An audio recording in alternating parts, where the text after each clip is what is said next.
You got the headway. Okay, I'd like to call the meeting to order. I'd like to welcome everybody and thank you for being here tonight. And we will start off with the pledge. And I think Miss Lindsay Wood is going to lead us.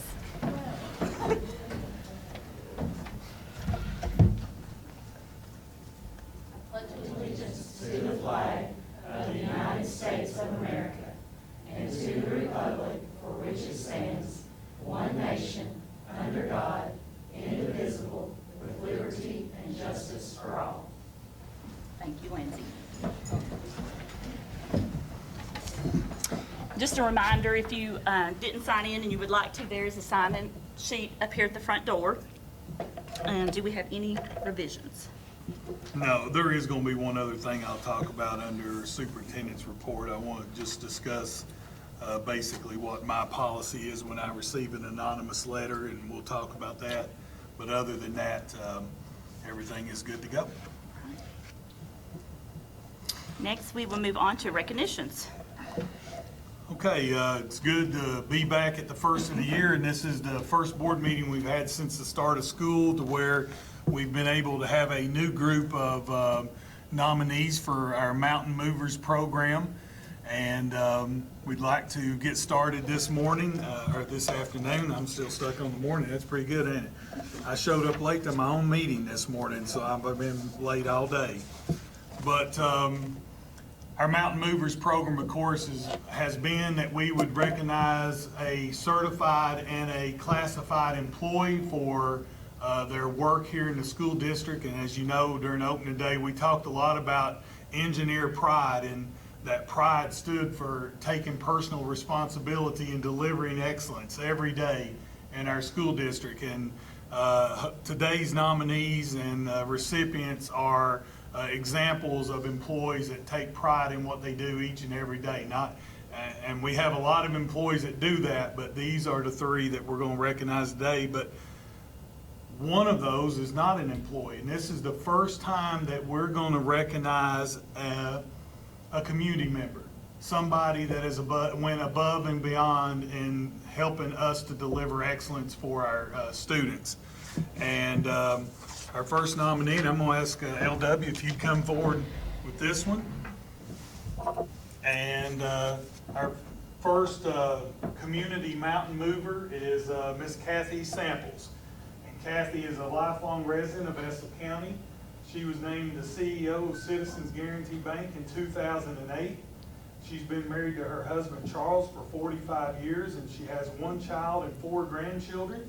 Kathy believes that we are all put on this earth for a purpose to serve others. She believes each child has a destiny and is so thankful to be in a position that she can work with a school district that believes that as well. She is honored and humbled to be the first recipient of this Excellence Award.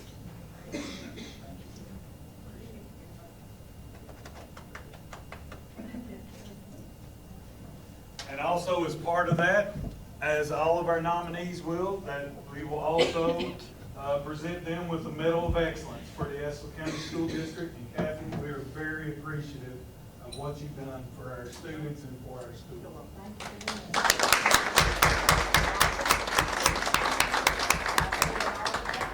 I'm really pleased with how everybody does in this school. Thank you. John, you want to come? Okay. Donna?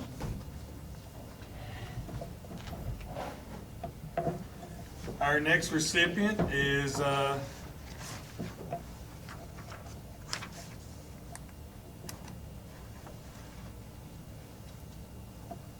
Mr. Mike Flynn, who's our Youth Service Center Director at the middle school. Mike has this is his 24th year as our Youth Service Center Director.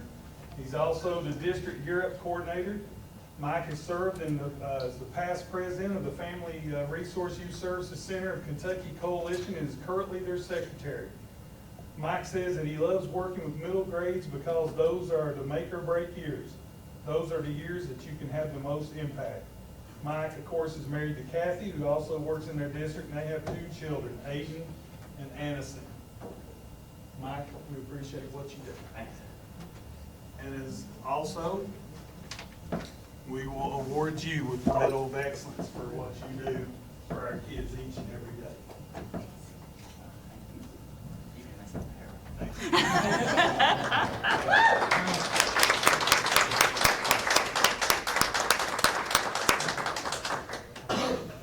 And I do not believe our certified recipient is with us, but I would still like to go ahead and recognize Miss Dina Caldwell, who is a nationally certified school psychologist here in our school district. She's also the district's crisis response coordinator. This is her 23rd year as working as a school psychologist, and she says it's never the same day twice. Her professional interests are autism, crisis preparedness and response, intimate partner abuse, which of course goes along with dating violence, and ADHD. She's married to Chris, and they have 2 daughters, ages 18 and 14, and Dina couldn't be with us tonight, but she does a fantastic job. And as you all know, Dina's also been battling with some sickness during the last year, but you know, it seems like that she always finds a way to be here, and she's always here trying to serve our kids. And we'll award her with the Medal of Excellence as well for what she's done for our students here in this district. So again, Miss Dina Caldwell is the certified recipient this month.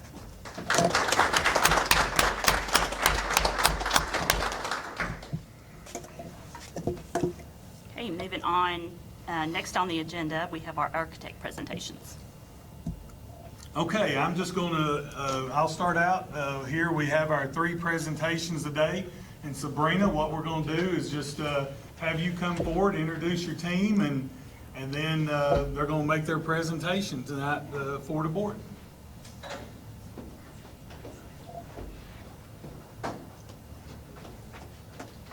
Jerry? Yeah, it'd be fine. You can come up, and I believe once he gets your technology up, I think we'll be able to see it pretty well from here. I think you want this PowerPoint? Yes. Yeah, unless y'all want to look at the O&M manuals from another school.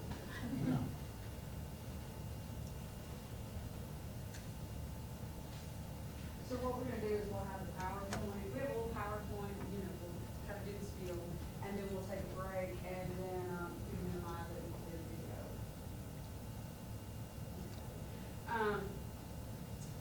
Hi, I'm Sabrina Oates, and, I would like to say that we are honored to be here with you all tonight.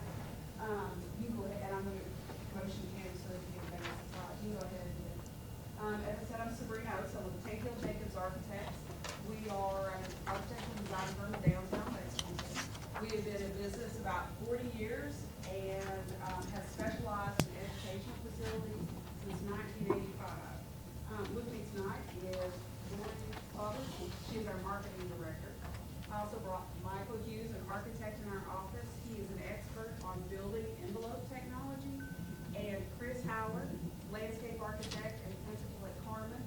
And he has been honored recently with Design Firm of the Year from the Kentucky State Landscape Association. Thank you, so landscape. This close. Yeah. Sorry, because I'm in so, as I said, since '85, for the last 32 years, we have worked with a number of school districts, repeat clients who come to us time and time again, just because we have excellent customer service and we have helped these districts to design good, beautiful, sound buildings that are durable, that stand the test of time, and are easily maintainable. We do a lot of hand-holding for our districts. We believe that our job extends past the building into helping KDE meet their requirements, their submittals and such. The graphic on the screen kind of represents some of the districts that we've worked with and the length of time that we have worked with some of these districts. We have several ongoing projects with them, a few of which I'll highlight tonight that are similar to what you guys have planned. If you'd like to go ahead and advance.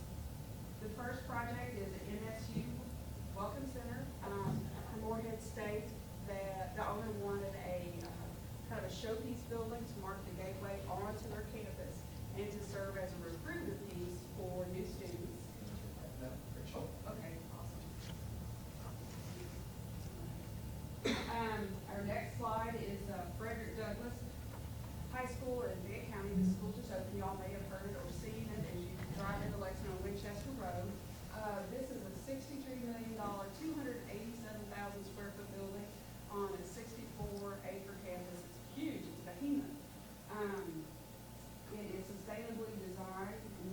show-ready. The Fayette County wanted a new prototype building that addressed 21st century learning, as well as emphasize technology and prepare their student body to be citizens of this new global economy. To foster that, they contacted the local business leaders in Lexington, Chamber of Commerce, and had a series of meetings to target, sounds familiar, I'm sure, with your grant application, to target the jobs that will be coming up in central Kentucky. Feedback from that meeting helped Fayette County create an academy model for this school, featuring health science, technology, and professional services. So what we did to help the school is we designed flexible spaces that serve those needs. We have patient rooms with patient beds, medical head walls. We have a series of maker spaces, the technology department with 3D printers, laser engraving, and coming soon to the building's mock courtroom. The next project is a diesel engine facility for Jessamine County. There's kind of a cool story behind this one. Jessamine County had a bus maintenance facility, had a bus garage that was in a little bit of a sorry shape. And so what we did, working with the school, we helped them develop a diesel engine program. We designed classroom spaces and training bays for a diesel mechanics program. What this did was it gave a career path for their students. It also provided a pool of workers that they could recruit from because they didn't have a hard time finding technicians to work on the buses. And the educational component in this building helped the building qualify for state funds. And I'm sure, as you know, bus garages are way down on the list for funding. Another project that we did, you guys may have heard this, Locust Trace Agri-Science. It's recently been in the news. Hal Heiner and another school district was there. They're kind of interested in developing another building kind of like this. This is for Fayette County. They were looking for alternative programs that targeted the agricultural nature of central Kentucky and for students that didn't intend to go on to college. So among the programs at Locust Trace, they have aquaponics, they have tractor repair, animal husbandry. They also have a state-of-the-art vet clinic that is open to the public, has a surgery center, low-cost services that the public utilizes, and a vet on staff. So the students have the opportunity to go in there, work side by side with the vet, gain real-world experience while taking classes remotely at Murray State and at Moorhead. So given that, we know that, these are projects packs for us. You guys, we want to talk about your project today. We know that you guys are getting ready to start site selections. We'd like to have Chris kind of start talking about some of the components that I'm sure will interest you. Well, I understand that you all, there's an existing building downtown that might not be suitable, but there's also a selection process that needs to happen in terms of finding a site for this facility. And that's kind of where we come in on the front end of this project. And really there's a process for site assessments. You really need to begin with the end in mind. What I mean by that is kind of looking at where you want to be at the end so that you don't make mistakes at the beginning. That kind of starts with your building program, looking at what needs to be included in the building, starts to give a size to that building, and then knowing what exterior spaces need to be involved with that building. Again, gives you that total envelope. So it begins to establish an acreage for what this site is to look at. Looking at your program, just kind of scaling it out, you're probably somewhere between a 7.5 acre site to a 10 acre site preferred. So you're kind of looking at all these different things. So the next step is kind of figure out which of these sites you're going to look at, and then gathering information. A lot of this information is online through GIS sites. That's another thing we look at, possibly surveys, possibly geotechnical reports, looking at soils and those things. You begin to create this layer aspect to where you really start to develop your plan. And this is important that existing information is great, but you have to analyze that information. What's that information telling you? And it's kind of funny that Sabrina brings up the high school with 64-acre sites. There's not a lot of 64-acre sites available. But it's funny that we worked with Fayette County on that site assessment and that site selection. We went through 3 different sites before we came up with the right site to fit that. And it's funny because all 3 of those sites had the correct amount of acreage. But when you get in there and analyze the data, and that's kind of what that lower image is that the site may be 64 acres, but what's buildable is only 15. And so you really have to analyze that data, and that's really what we're talking about there. So the next step is to identify the opportunities and the strengths of the site. And so once, kind of analysis document on the top, kind of all the information layered together there, then you begin to actually take a building footprint and the site footprint and kind of play with those blocks and how they fit on sites. It's really going to give you a site will begin to rise to the top as a preferred site. And then lastly, Carmen, we've been around since 1980, so we've got 37 years of experience of developing these estimates for site development, kind of what it takes from dollars and cents standpoint. And it's important to kind of, as you compare one site to the other, one site may be relatively flat, but the sewer may be 4 miles away. So you begin to weigh those development costs as well. Okay, what's it going to take to get the sewer here versus what's it going to take to do the earthwork on a different site? So you begin to play one side against the other to kind of figure out what's most important. And the other thing with the top image is really about how you site a building on a site. And that's important, and Michael's going to talk about that.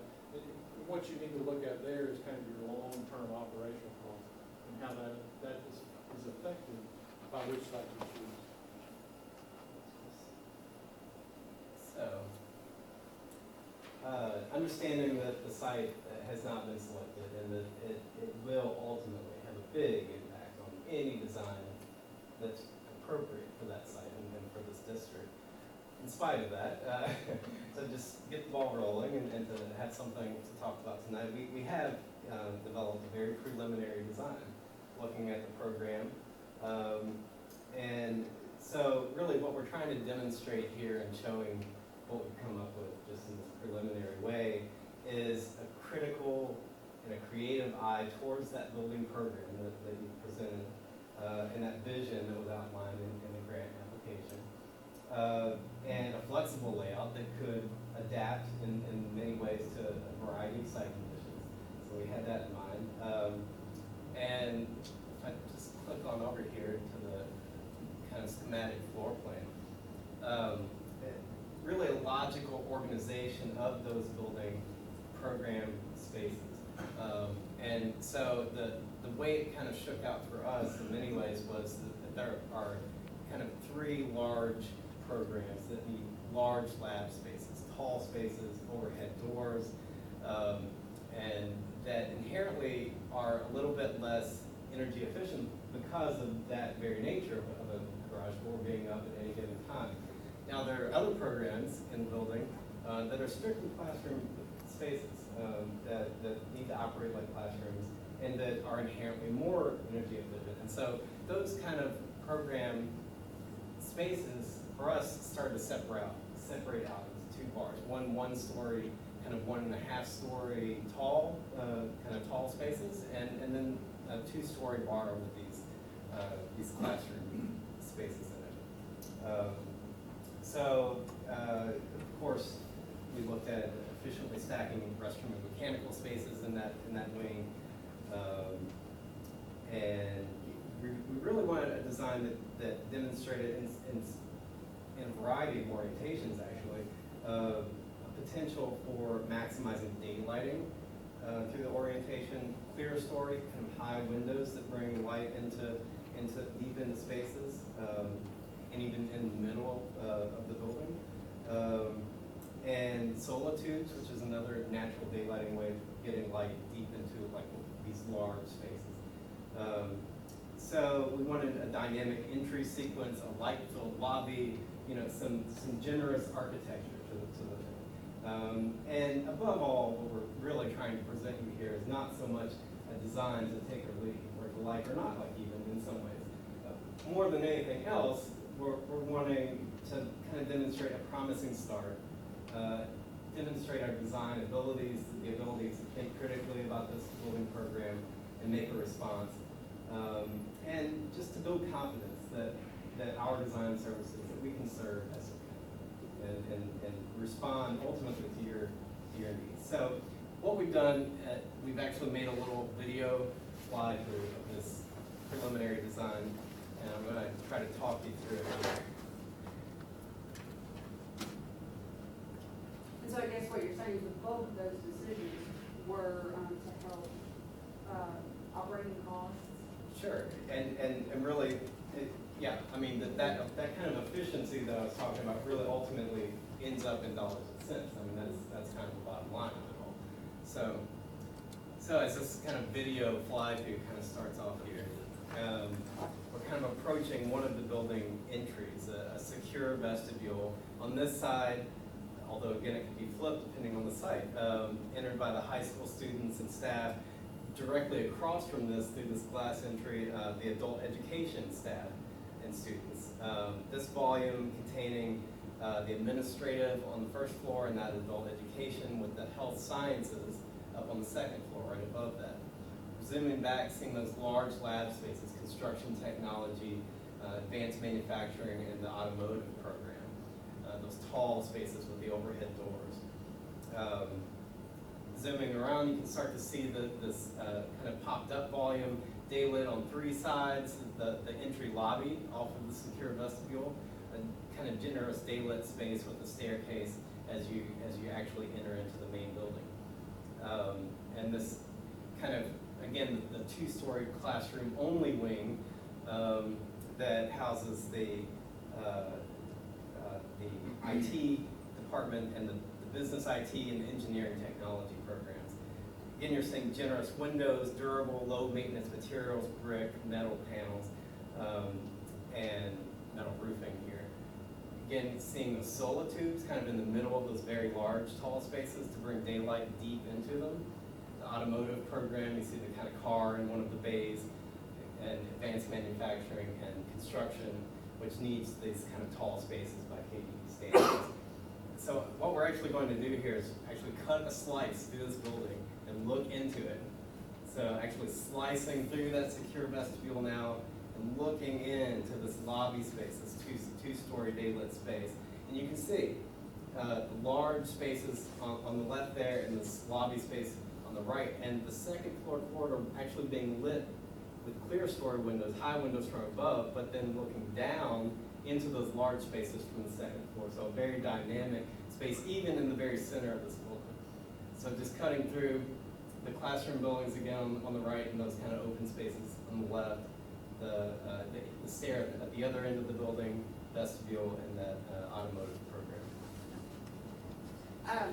Of course, this is just one design option. This was just a study that we did with the program elements that you guys had outlined in your grant. What we would truly want, what we're truly looking forward to, is sitting down with you guys across the table and collaborating to determine what your building looks like, how you want it to function, and how that building expresses the vision that you guys have for your school district. That being said, if there's any questions or you guys have any questions about any of the presentation, we would be delighted to answer. Anything?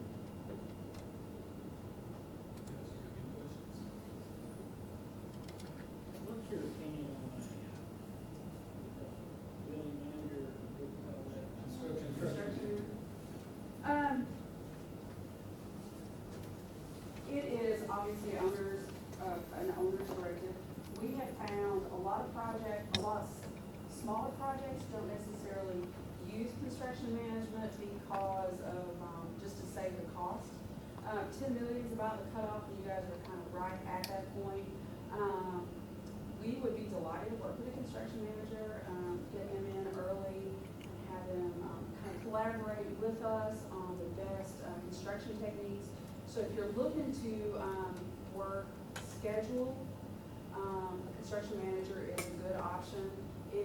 Some school districts see the construction manager as another set of eyes for quality control.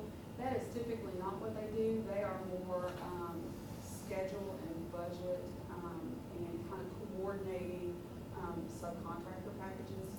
When you all worked as one, have you seen less change orders or any difference, or what's your opinion on that? I'll speak on the high school. Okay. So the high school, a $62 million project, very complex. It was kind of almost at the limit of what is normally thought of as being done under a GC, and it was done with a GC.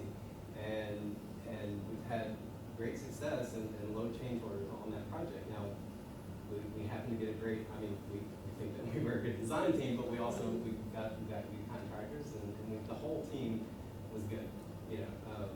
So, you know, that's kind of at the upper limit of GC, and it still worked very well. On the flip side, again, it's all about, I mean, having that other person there is great.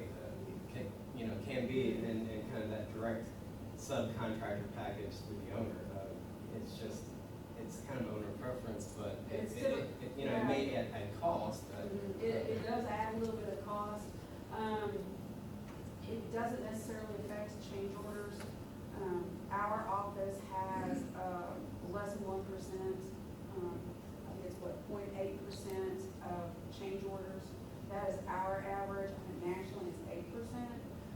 Unless they are owner driven, our preference is to go in, and this is the way, we always start our projects. We start it with our engineers, and then we continue that statement. We say no change orders. Now, 0 change orders is impossible. But if you shoot for the moon, that is better than like having lower expectations. So we start that dialogue, and I think that's what has helped to keep our change order rate low. We like to see change orders. I'm working with Maria right now. We've had several big fat change orders because we didn't have any through the rest of the project. And these were scope increases that the owner could pick up. They got to trade out some carpet for VCT that was not in the original budget. They're paving a parking lot right now that was not in the budget, but through a very rigorous approach to planning the project early and making sure that all conditions are met or in the early stages and good tight documents. That is what has allowed them to succeed with limited change orders, other than what the extra stuff that they could use their contingency for. And the documents is very important. It's something we take pride in, is making as complete as possible a construction document set. And it's very clear. It's either at that point it's in there or it's not. And hopefully, if it's been directed from you for it to be in there, we get it in there. Yeah. And and that there's no, now there will never be perfection in documents, but we really strive, and we have internal good processes that where we have good documents, and we're proud of it. And that helps you guys when it comes time to bid these projects.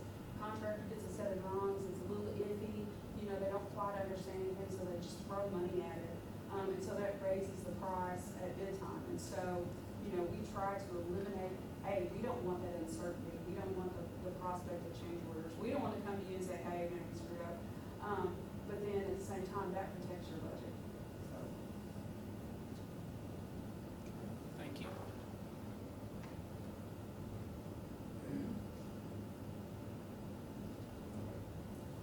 Just one other, we've talked a lot, and I know you probably don't have mechanical engineers here. Talk to us about geothermal, what your thoughts are, what have you all seen, and just in general, and of course, you've got the upfront cost of geothermal. What are you talking about in terms of payback, in terms of the number of years? Payback is sort of situational. I would say at the new high school's geothermal, Maria, we did geothermal back in 2008. And then they invited us back to another edition. It typically is It depends on the size of the building, how tight the building envelope is. You know, if you're leaking air, you know, no matter what your system is, it's not gonna help you that much. And one of the things, I'm not sure if it was clear in the drawing when we were talking about it, the approach that we do, Michael's the sketch that Michael had, he had that thermal separation between the tall spaces. And it's like an exterior building wall. It treats that kind of a building wall so that you can condition and treat one area differently so that it speaks to that. And then Mike, like I said, is an expert on building envelope technology. I'll let him speak to you about air Well, infiltration. yeah, I was just gonna say, on the most recent, on the new Estill County High School, we've actually done a blower door testing, which is test the air tightness of the building, and gotten absolutely phenomenal results. I mean, results that I haven't seen on a building that large, even close. And it took a lot through construction, working with the contractor very closely. We actually did a mock-up in one of the stairwells where we tested and made some adjustments, and working with the manufacturers even, and then we kind of got something that really worked and replicated it throughout the building. So, but that's your number one thing, and the number one thing you'll never see is that air tightness, and you'll see it only in how efficient your building is and how little it costs to operate in the end. And these aren't like extravagant, crazy, fancy green washing. It's just the way that the roof and the wall goes together. I mean, something so simple as I that. think very smart. Yep. There was a couple of things that I noticed in the booklet that you all sent for us, and I noticed under budget and scheduling that most all the projects that you listed came under budget and they were completed ahead of time. And I know you listed 3 or 4 different things, but would you say that that's the norm? That is our typical. Obviously, as an architectural firm, if your project comes in over budget, we gotta go back and design it for free. So we have an incentive from day one to make sure that that doesn't happen. One of the things we do in our office too is, you know, from the get-go, we sit down, we talk about a footprint, we get your ideas, and we start that budget process right then and there. Some firms do that, some firms don't. Some firms wait a little bit further on, but you know, we begin with the end in mind. We know that, you know, there's a pile of money. It's like my house, if I want to renovate my house, I got a budget and that's it. If I go outside of that, you know, the project's dead. So we start from day one to make sure that we have an idea of the budget. And so then any changes, any design ideas, any kind of options, any kind of, you know, crazy occurrences, maybe there's an issue with a site or something, we can measure those changes against that budget and reflect back to you guys, so it helps you make informed decisions on what you want and how you want your project to go. Because, I mean, you know, there's only so much money. I think back to Mr. Saylor's point, and not to go over and over, but I think the questions about the geothermal is there's so much movement in the earth here, and we've had a lot of issues with our geothermal heat wells, and so that's a big concern for us.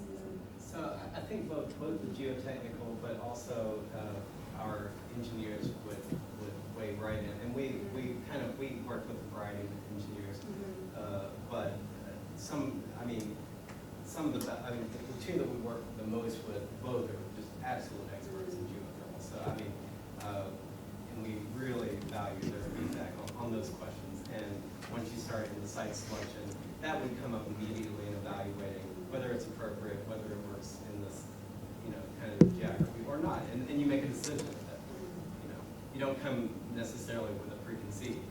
Maybe you start with your preferred and then roll it out. Sure. And I will say, you know, it's a technology that is evolving over time. I'm not sure how your existing system is. You have to make sure that it goes in correctly. Somebody needs to watch that, you know, fairly closely. And then, you know, like I said, ideas have changed over time. And so, you know, unfortunately, there's a learning curve there, so. Sure. Anyone else? So commissioning is actually a discussion about, you know, how much is commissioned on this project, and if there's budget for that, and those are the type of things that, you know, certainly get tested, third party, you know, people, multiple sets of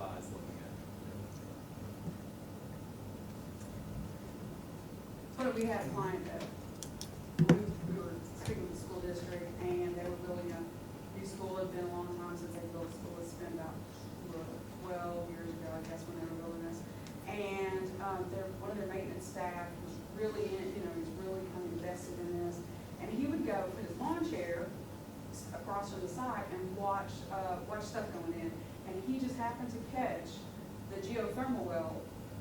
There was a mistake on one of the geothermal wells, and the guy on the lawn chair, thank God it wasn't in project, that's why I'm using an example, but he just happened to catch, an error in the geothermal well. So, like anything else, you just have to watch, be careful, and make sure that you plan strategically. I know the systems that I've been involved with, we had a commissioning agent on site while they're being installed. And they're certainly valuable. I will say that, they're definitely valuable. Anyone else?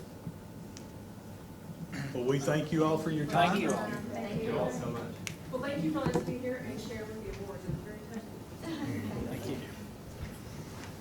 I'll go up and grab the other group. Bring them right over.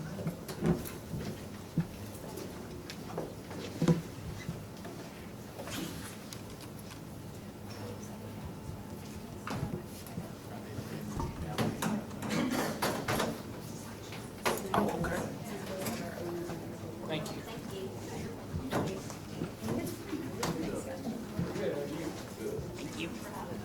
Thank you. That high school is absolutely beautiful. Estill County, when I drive by, it's beautiful. Thank you, Kathy. See you, Charles. Thank you. Thank you. Congratulations. Thank you. Thank you.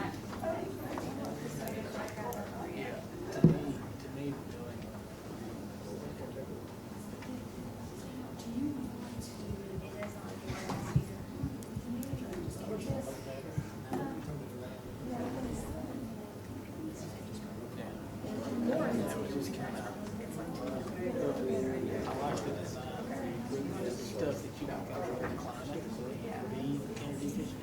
Bay doors, you're gonna burn. Thank you. And they said, and I liked what they said about testing and stuff, because we did that in my house, we got a $700 rebate from RECC, God's house. Didn't go geothermal, 400 students, 100 students. I guess it's still 86. Good windows, excellent.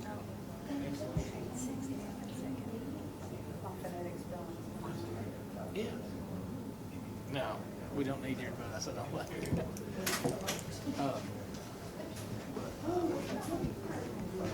Yeah, so I did like that part, because if you do good, I do too. And there's 50% real time. My grandfather. You all want to sort of set up, maybe right in here and We're sort of looking, we're kicking it old school tonight, so we got our boards and easels. I like old school. so you want to, We're gonna try to do it right here, but we might go down that way just a little.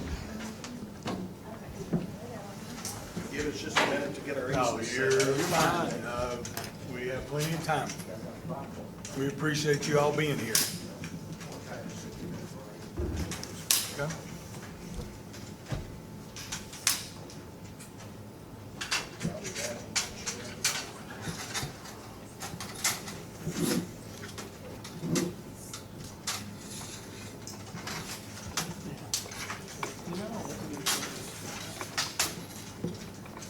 That's a good, fair question.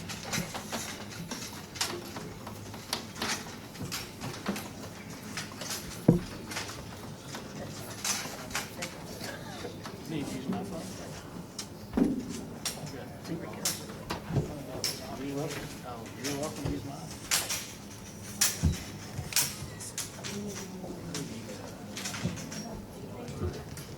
So for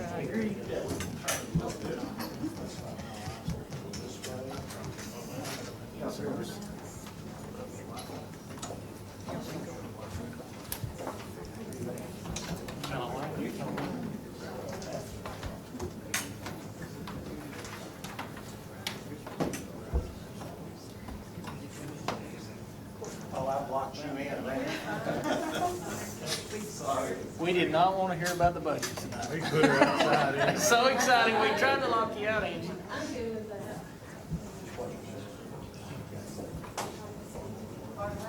Can't do anything with it, can you, Lisa?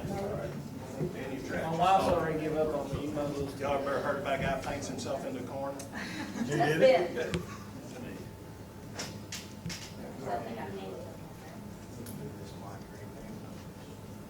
I talk pretty loud, so I don't know if you'll.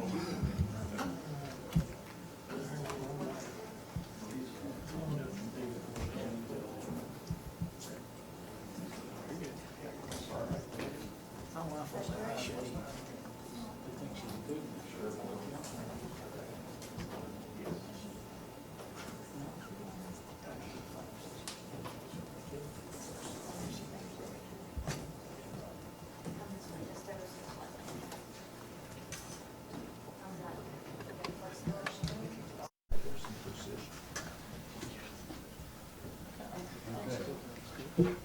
Well, we're gonna stand, we're gonna stand up whenever we. Whenever y'all are ready, just introduce your team and If we turn our backs to anybody, we apologize. I'll have to move around here, not block everybody's I'm gonna view. go over that All right. direction. Yeah, let's slide. Here for now, okay. All right, are y'all ready? We're ready. Anytime Okay. you're ready. All right, great. Well, we really appreciate the opportunity to be here with y'all tonight. I know it's an exciting time for you to be talking about this kind of project, and we just really appreciate the chance to come here and share some ideas with you. One thing I do want to tell you is we're not going to talk a lot about us. We'll have a handout at the end that gives some information on the firm, but we'd like to, jump right in and talk about your all's project. So, just a brief introduction. My name's Kenny Stanfield. I'm a principal in our firm, Sherman Carter Barnhart. I'm Ben Sorrell, I'm a landscape architect with Sherman Carter Barnhart. I'm Celia Moore, and I'm being the project manager. And Jennifer Cash, I'm the project architect. I guess just to start off, you all might wonder, like we wondered, kind of why we're here tonight, because, you all had an architect you've worked with for a while, and they've even prepared a preliminary drawing for this next project as a concept. And so we wondered that too, but we came up with two really good reasons, why we're here tonight. We figured that you all probably wanted to talk to some people that, had experience with this unique kind of project. But then the other reason we figured was we've got some really, really fantastic ideas to show you and talk to you about. So we're excited about that.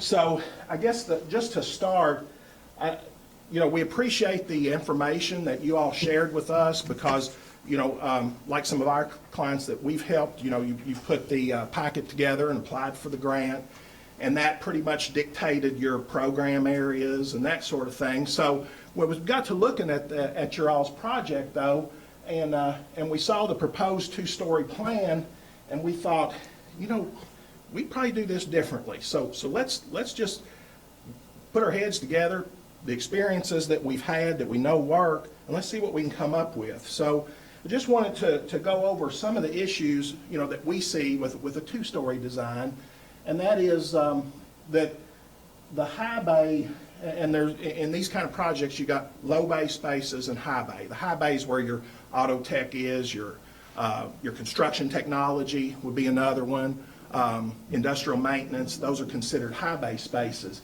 And the two-story really limits that because when you stack everything on top of each other, well, you don't get those high bay spaces. In this plan, you've got one, and that's the auto tech. But really, for flexibility, you'd want the construction technology and the industrial maintenance to also have a high bay if possible. Now, this one, additional cost for stairs and elevators, if we were talking about a 75,000 square foot building, I'd be saying, yep, we're going two-story because that's the way to do it. That's how you save some money. But for this size facility, it actually adds cost to the project. And I'm going to show you how here in a minute. But it really does cause you to have to spend more to go up. And I know that's hard to conceive because I usually don't think that either. One of the other issues with a two-story is just supervision. These kind of facilities in all your schools, you want to be able to supervise as much as you can. And I'm not saying anything bad about this other than just it's a two-story, and these are some of the characteristics of that.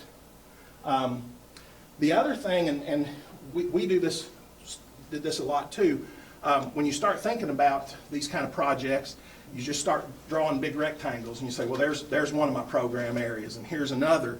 But within those areas, the spaces are subdivided, and for each one of the program areas, you have a standard size classroom. So when you start looking at that right in the beginning, you can sort of determine whether the classrooms are going to be interior or whether they're going to have windows on the outside. So being able to place those in the beginning is pretty important. Now another thing with these high bay spaces, they require service yards, okay? Well, that adds a lot of, thank you, my big red pen. So that adds a lot of added space to the outside of the building that sometimes we don't think about. And so, we definitely want to look at that, especially, when you figure your construction technology's got to have one, your industrial maintenance has got to have one, and then so does your auto tech. So by the time you create those spaces, now your road is pushed way out, so your compact plan realistically has to expand. So that's just another one of the natures of these sort of things. And then when we do those high bay spaces, we can create mezzanine storage areas above the offices and the tool rooms and that sort of thing. And if you have to put that down on the ground floor, you have to count it as square footage, and that costs money. And then KDE looks at it and says, well, you got too much unusable space. But when you can create mezzanines, it don't have to count. And so that's how we get a lot of extra storage in those high bay areas. Sorry, we're a little bit splashed.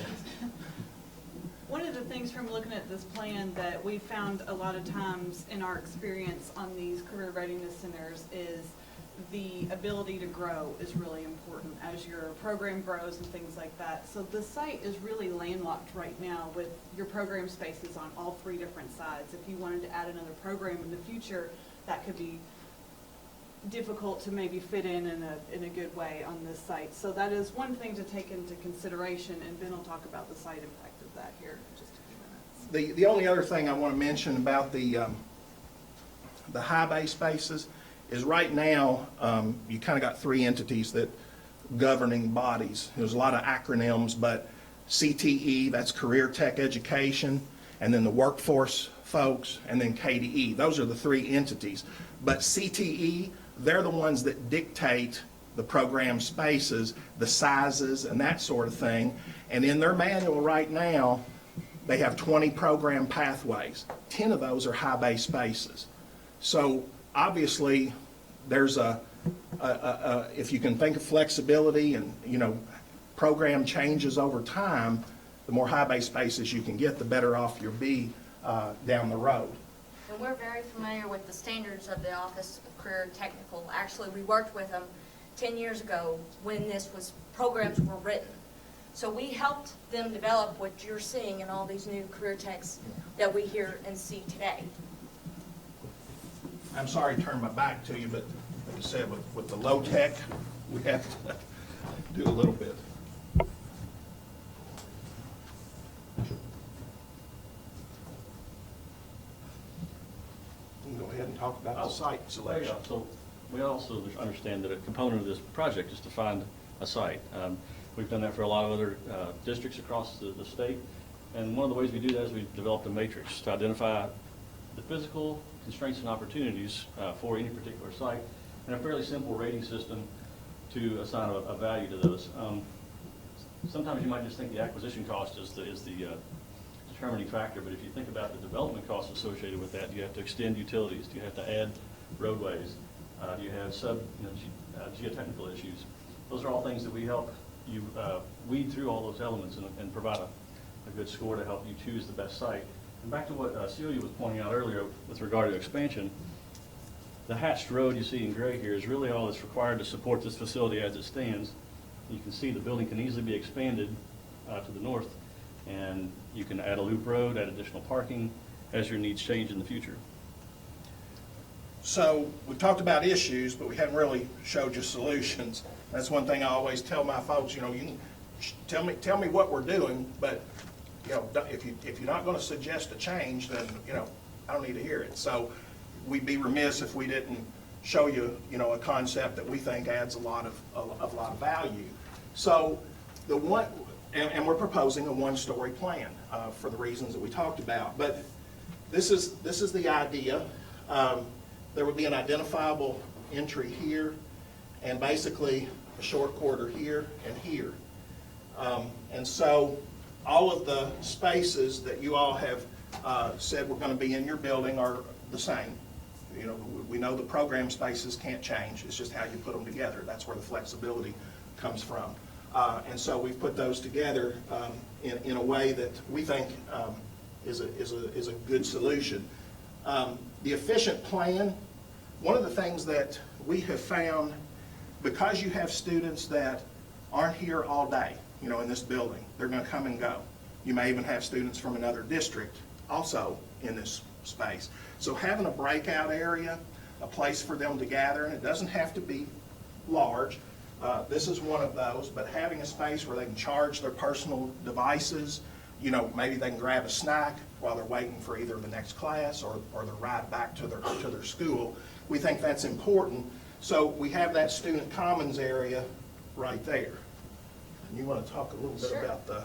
So one of the ways we hear often from principals and overseers that are monitoring students throughout the day is they need to have a secure way to monitor what's going on in the hallways. And one of those we understand is like having a point where you can see down one corridor as well as down the other corridor. So these doors would be held open during the daytime so you could have the whole hallway be monitored from one single point right here, and then your administrator could go back into their office. Then the benefit at night is you can also shut these doors and prevent anybody from having access to the rest of the building so that you can have your adult education at nighttime. You also have the restroom facilities and the student commons area, so you have vending or snacks available for your after-hours use. And then I mentioned daylighting with the classrooms. So we went ahead and designed how the classrooms might function adjacent to the lab areas. Okay. Now, one of the things though that we have found is, you know, these can be pretty hazardous areas. So a lot of times you don't want your students just to be able to walk into those areas because you don't get two teachers in each of these spaces. You know, you've got one teacher that's going to be either here or in the lab. And so what we do is suggest that students come in through the classroom, and that's how they access the shop area. Nobody gets to access the shop areas, you know, off the corridor. And so then the other thing that does, by taking this service yard that we have to have and pushing it inside the building footprint, now we don't have to expand out past, you know, the parking lots. And then the other thing that does for us is these are used as outdoor classrooms. So now we have direct access to those, because just like if you have some welding program, which is over here, well, a lot of times they'll make them do that out in, you know, 28-degree weather, because you don't always get the opportunity to learn and do your job, you know, if it's 75 degrees out. And then the materials you're working with can change depending on weather too. So those service yards are also used as outdoor classrooms.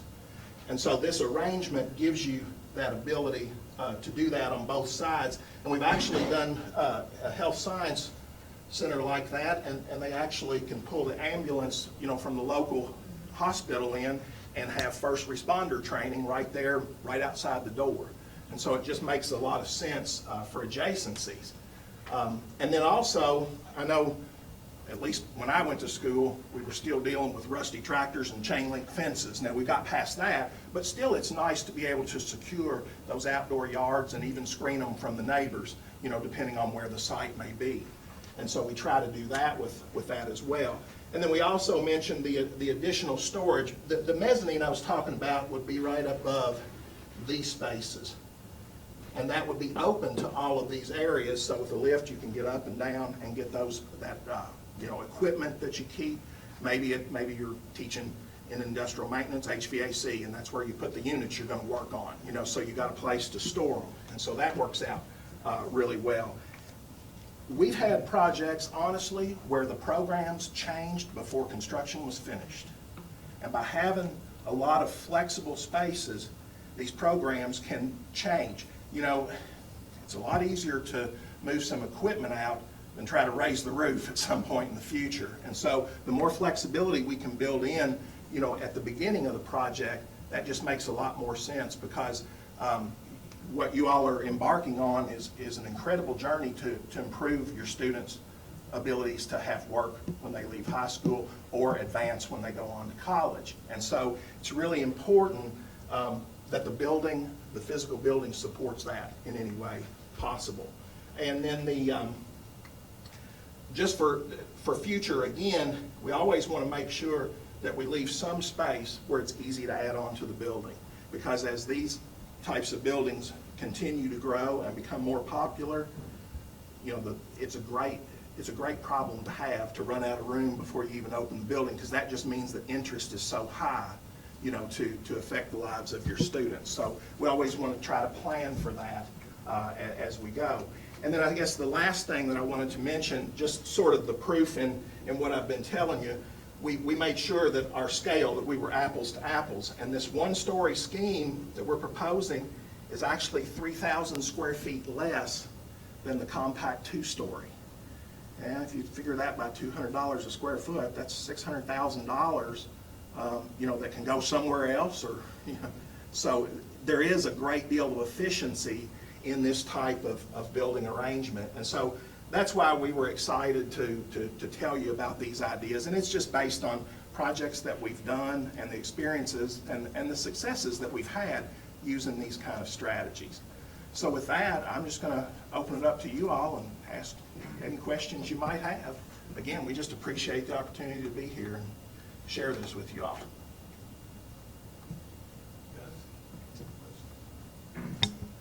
What is your opinion on working with a construction manager? And two-part question, and do you see a reduction in change orders when working with one versus not?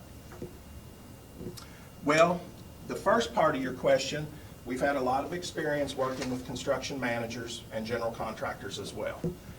To me, I haven't seen a great deal of difference in cost, one versus the other. Now, while years ago there was, because before you could do the tax saving exemption, a general contractor couldn't take advantage of that and a CM could. Well, now we can do that on both projects. So that difference in cost has kind of evaporated, so the cost is really the same. We've had good experiences working with construction managers. The thing I say, the biggest difference I see is, just like you're picking the architect for your project tonight, you also get to pick your construction manager that's in charge of building the project. Now, the building it'll be divided into a lot of bid packages, different trades. So there's more paperwork. Instead of having one contract between you and one builder, you might have 20, because it'll be between you, the board, and all of those trades. But it works to your advantage as well, because then it allows for your smaller businesses, your locals, that, have that opportunity to be able to come in and do like the mechanical or the electrical. It gives them that opportunity to have the competitive bidding. So it can work to an advantage to have a CM. It can also be a disadvantage, because again, like he said, you have multiple contracts. There's pluses and minuses both directions when it comes to the GC or the CM. We've worked well with both of them, have good experiences, have bad experiences. So it's just kind of a mix, who you get, who you all choose. We've had good experiences, like I said, and we've had bad experiences. Jennifer's in charge of Hart County High School that's under construction right now. That's a CM project. Alliance is the CM. To answer your second question, though, as far as change orders, the key to no change orders, or as few as possible, is just a good set of documents.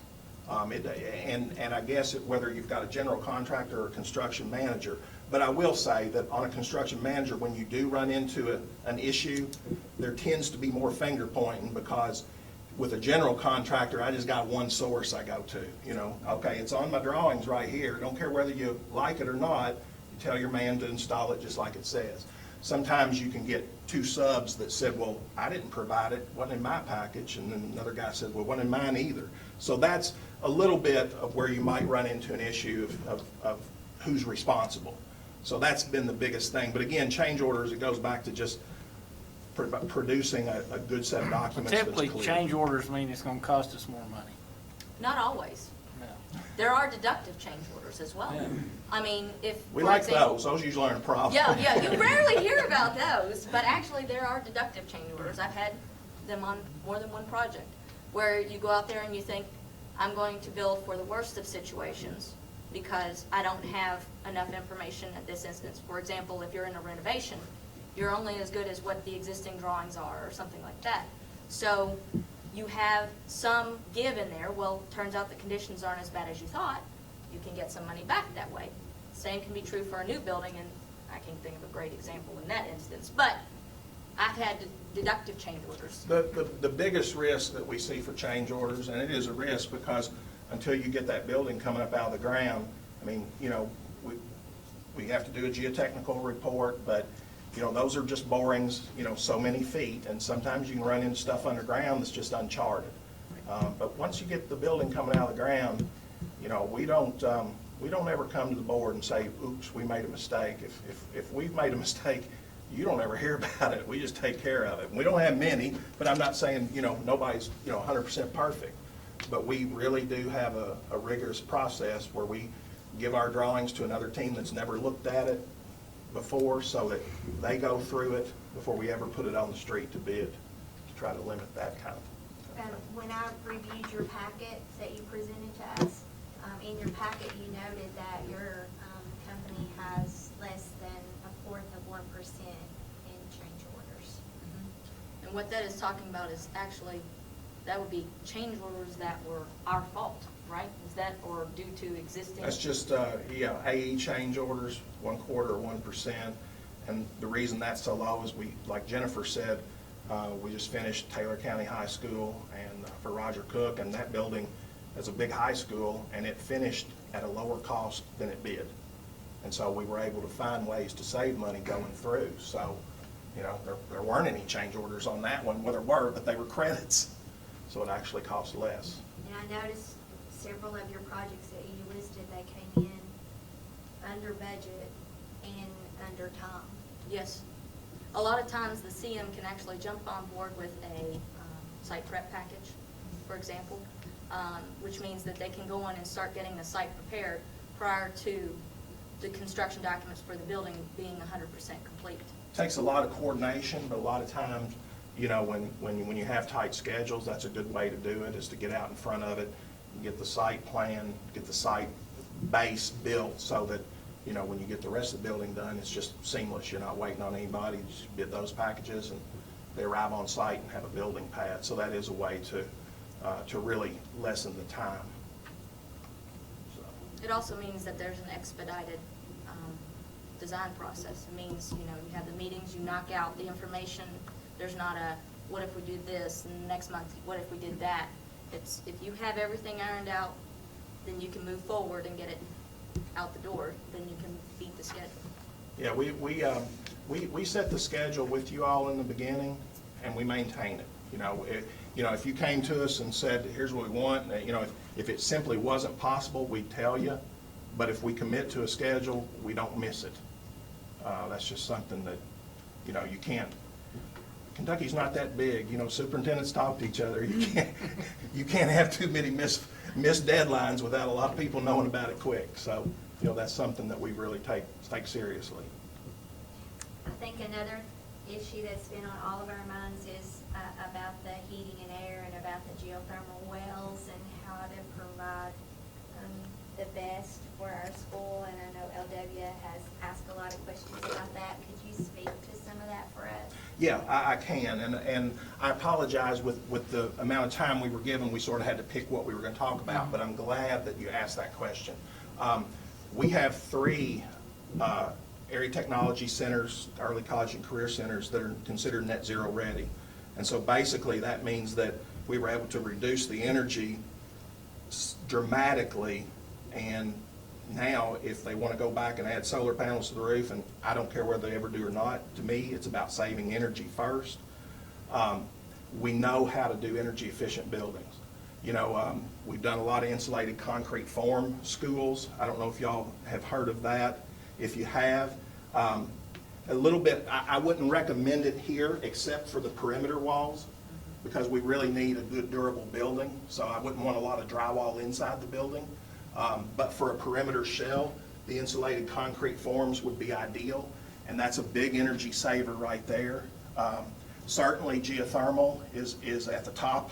You know, if the budget all works and we can afford that, that's the one we want. VRV is sort of the next one down. That's still a very good system. And so between I think those, the problem that we've had with the geothermal here is that the earth shifts and moves so much, and we've had broken wells, and we've had a lot of issues with Yeah, that. on one side. There's and also- that may necessitate, you know, we've had them where, you know, we want to do geothermal, but, you know, we had one that we hit methane gas and it never quit burning off. And so the VRV system is a good system, sort of the second best, but if we... What is that? I'm not familiar. Variable It's refrigerant called, volume. yeah, it's called variable refrigerant volume, and it has cassettes that are typically in the ceiling, and they're spaced throughout the building, and then there is a central plant. But it's a really efficient system, and you get good control. You know, you don't have one side of the building hot and one cold because it's on demand.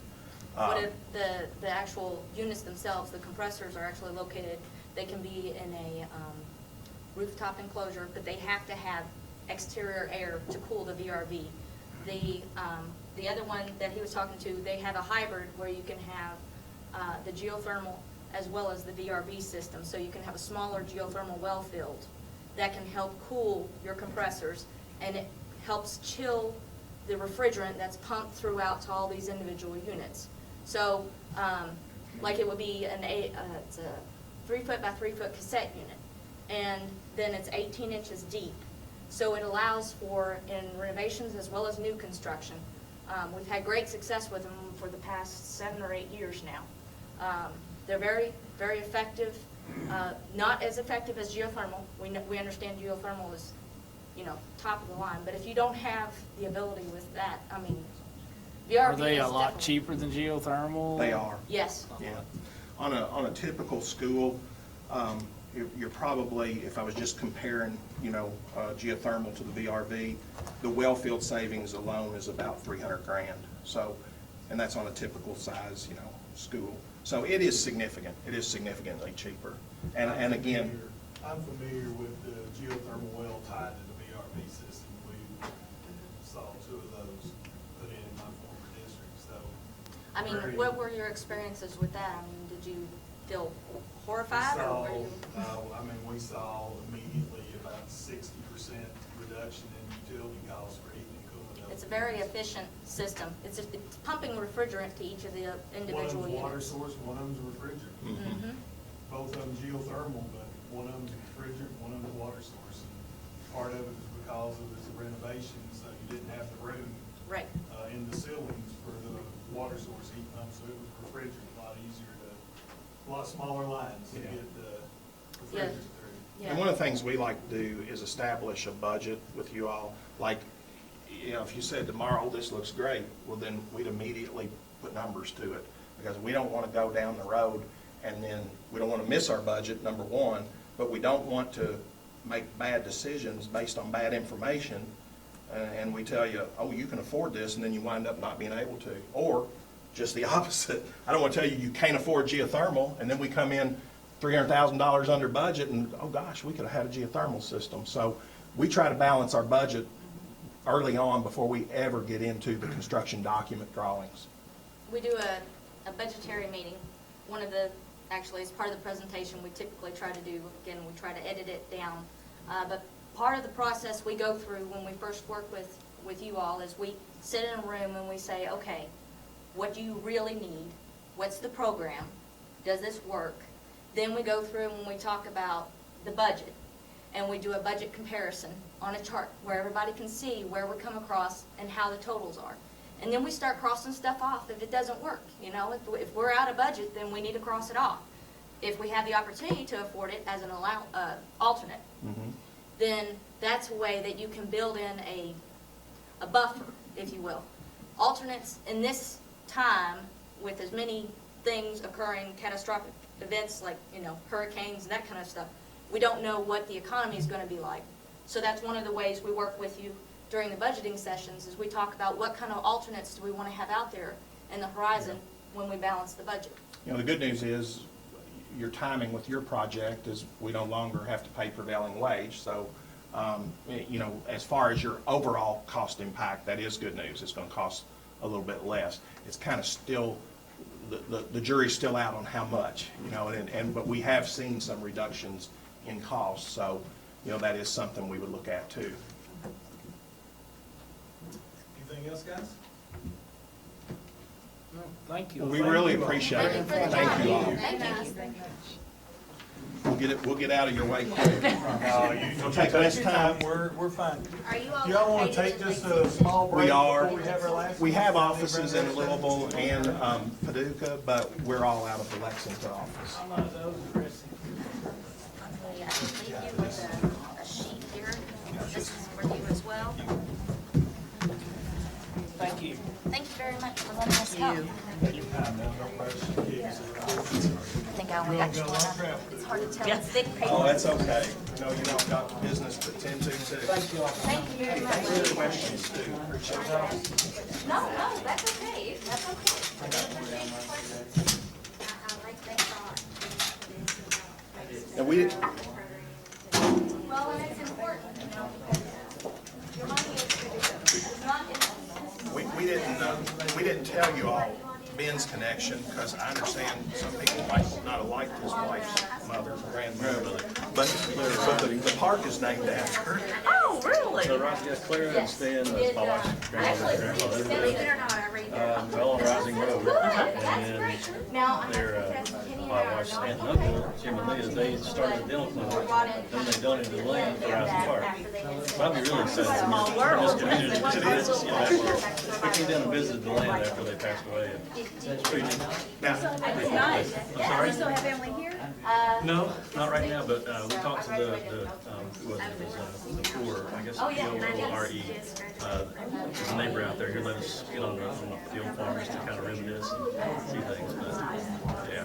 now, I swear this is true. He don't let me tell you this, but the other side of his family, brush with fame here, his uncle's Jerry Springer. I'm afraid that's true. No, Yeah. it is. He's not, He gets a new sweater vest from him every Christmas. He married my mom's twin sister. So, It is a small don't world. judge him by his much. Did I give you? Yeah, right. Yes. Did I give you one? Okay. All right.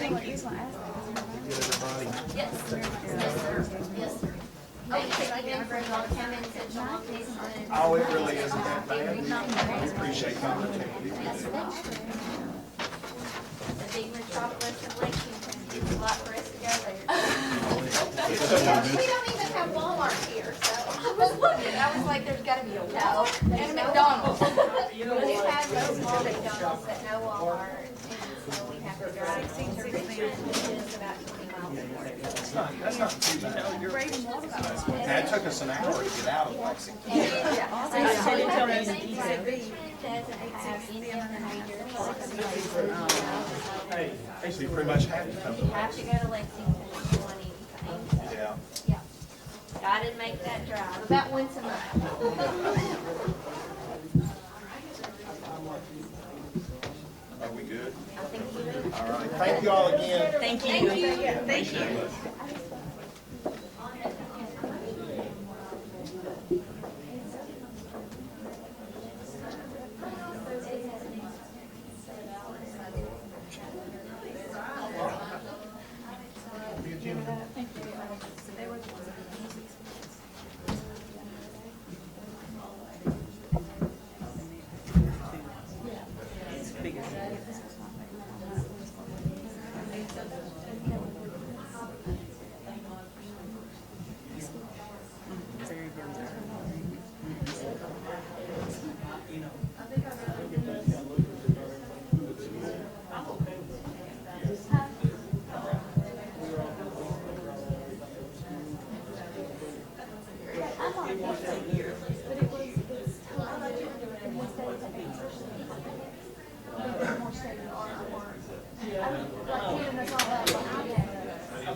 We can just get a thumb drive and get it, Yes, Jeremy, they've got a thumb drive.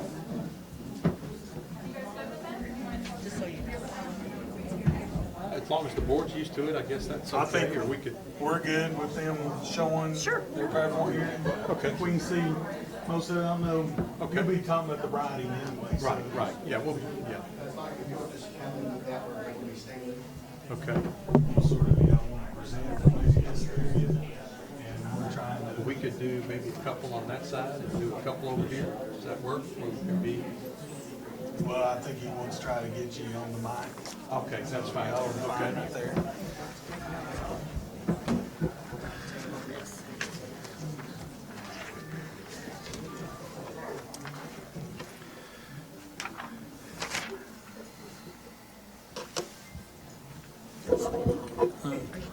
No, I wash my hands. I'm not an animal. I went to the restroom and washed my hands. I'm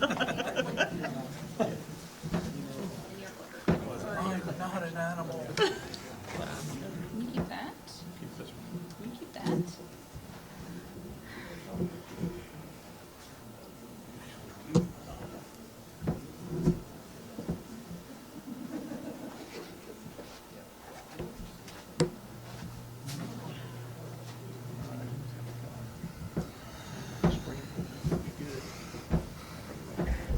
I forget what movie that was from.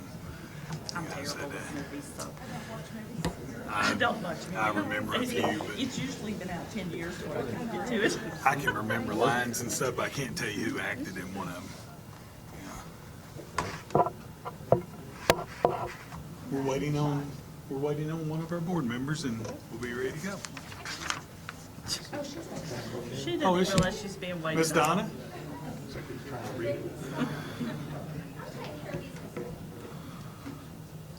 I thought she was already back up here. There we go, we're good. Okay, if you guys have any trouble with your clicker not working, the arrow forward and back on here works. Okay. So we are taking You want to start?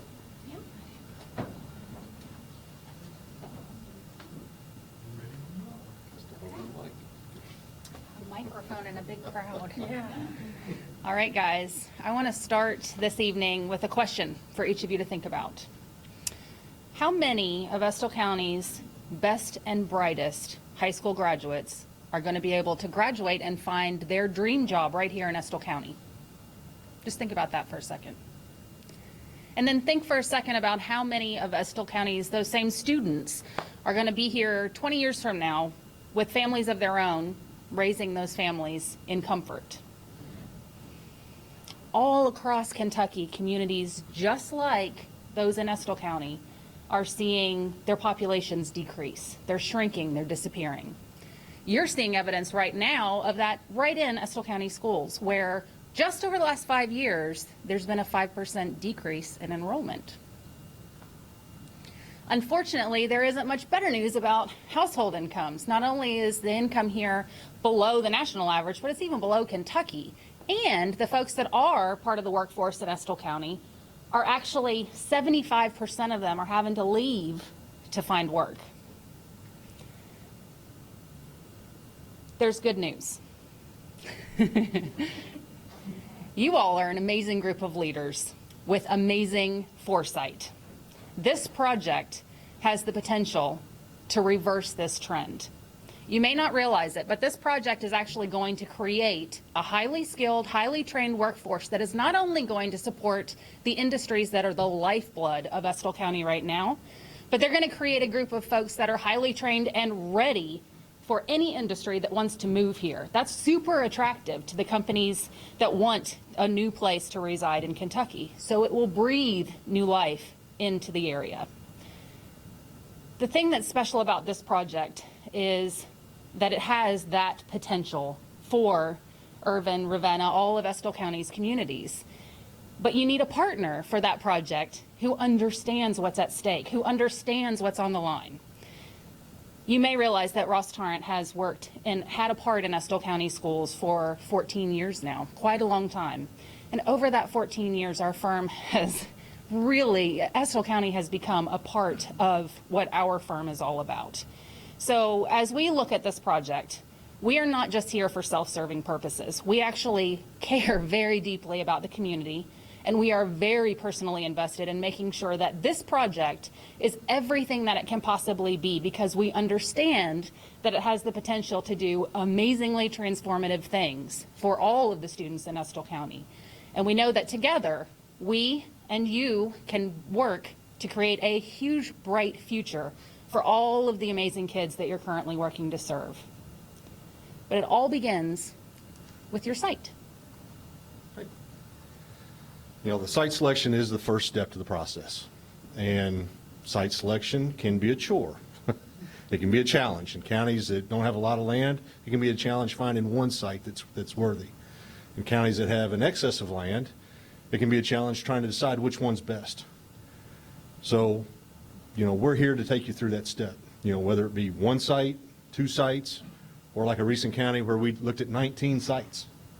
And we evaluated 19 sites, narrowed it down to 2, and 3 days before they were to select, a 20th site showed up. So we evaluated it.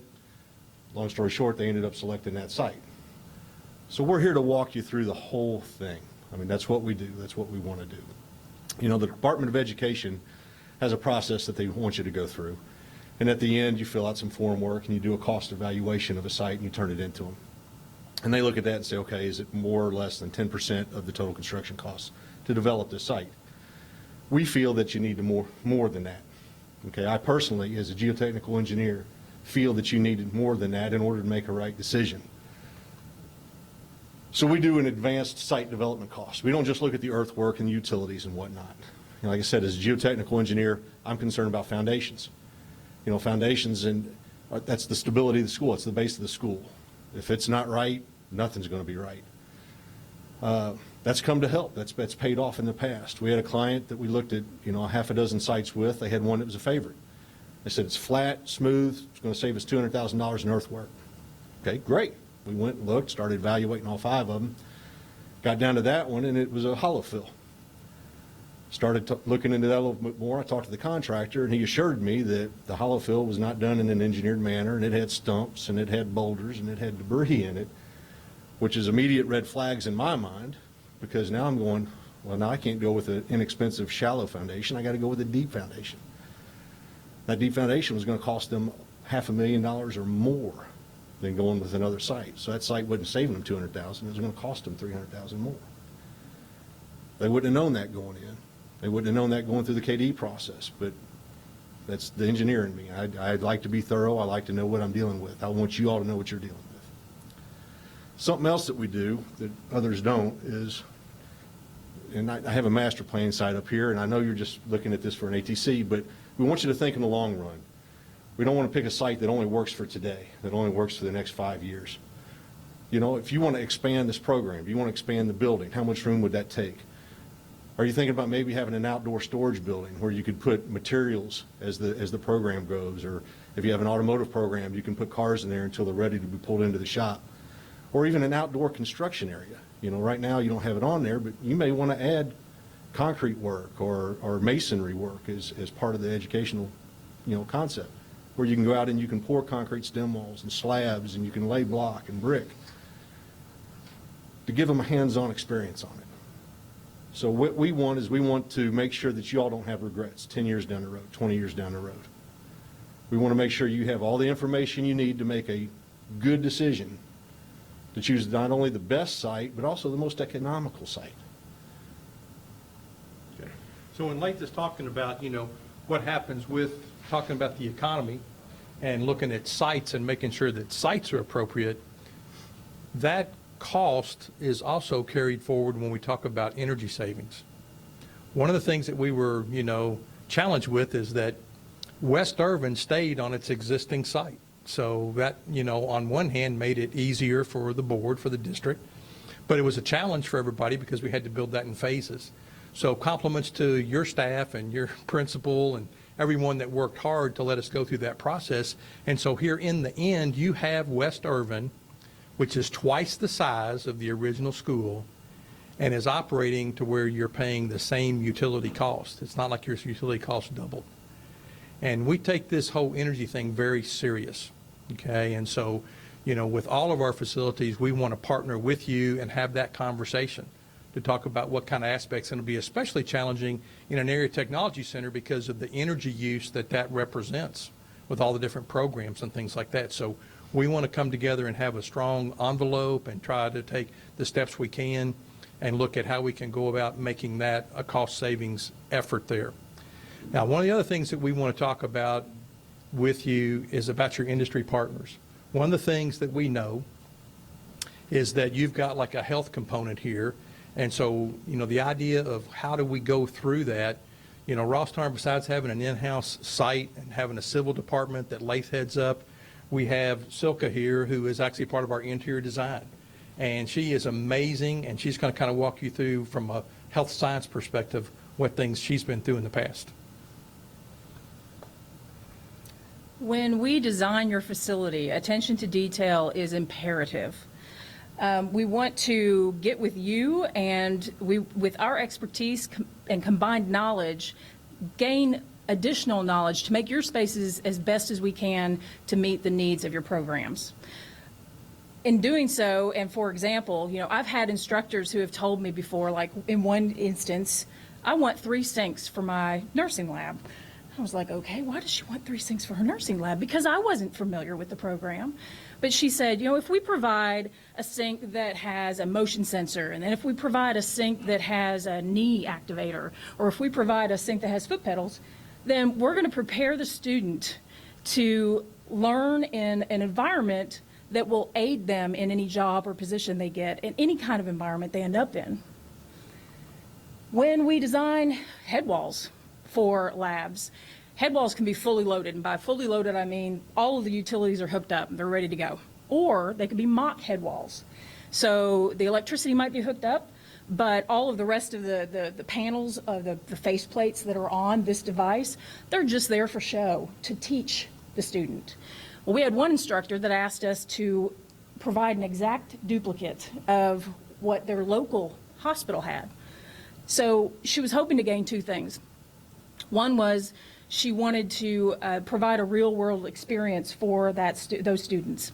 Another was, you know, she wanted to try to attract students to search for jobs in their communities.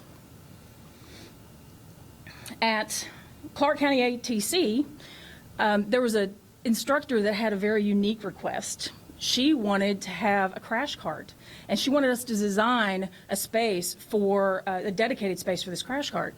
And I'm thinking, okay, a crash cart, well, you know, yeah, to teach with. Well, she actually wanted it, heaven forbid that something else happens in one of the programs at the ATC, she wanted to be there on the spot to be able to help with the you know, the knowledge that she had and the skills that she had before any first responders were to show up at the scene.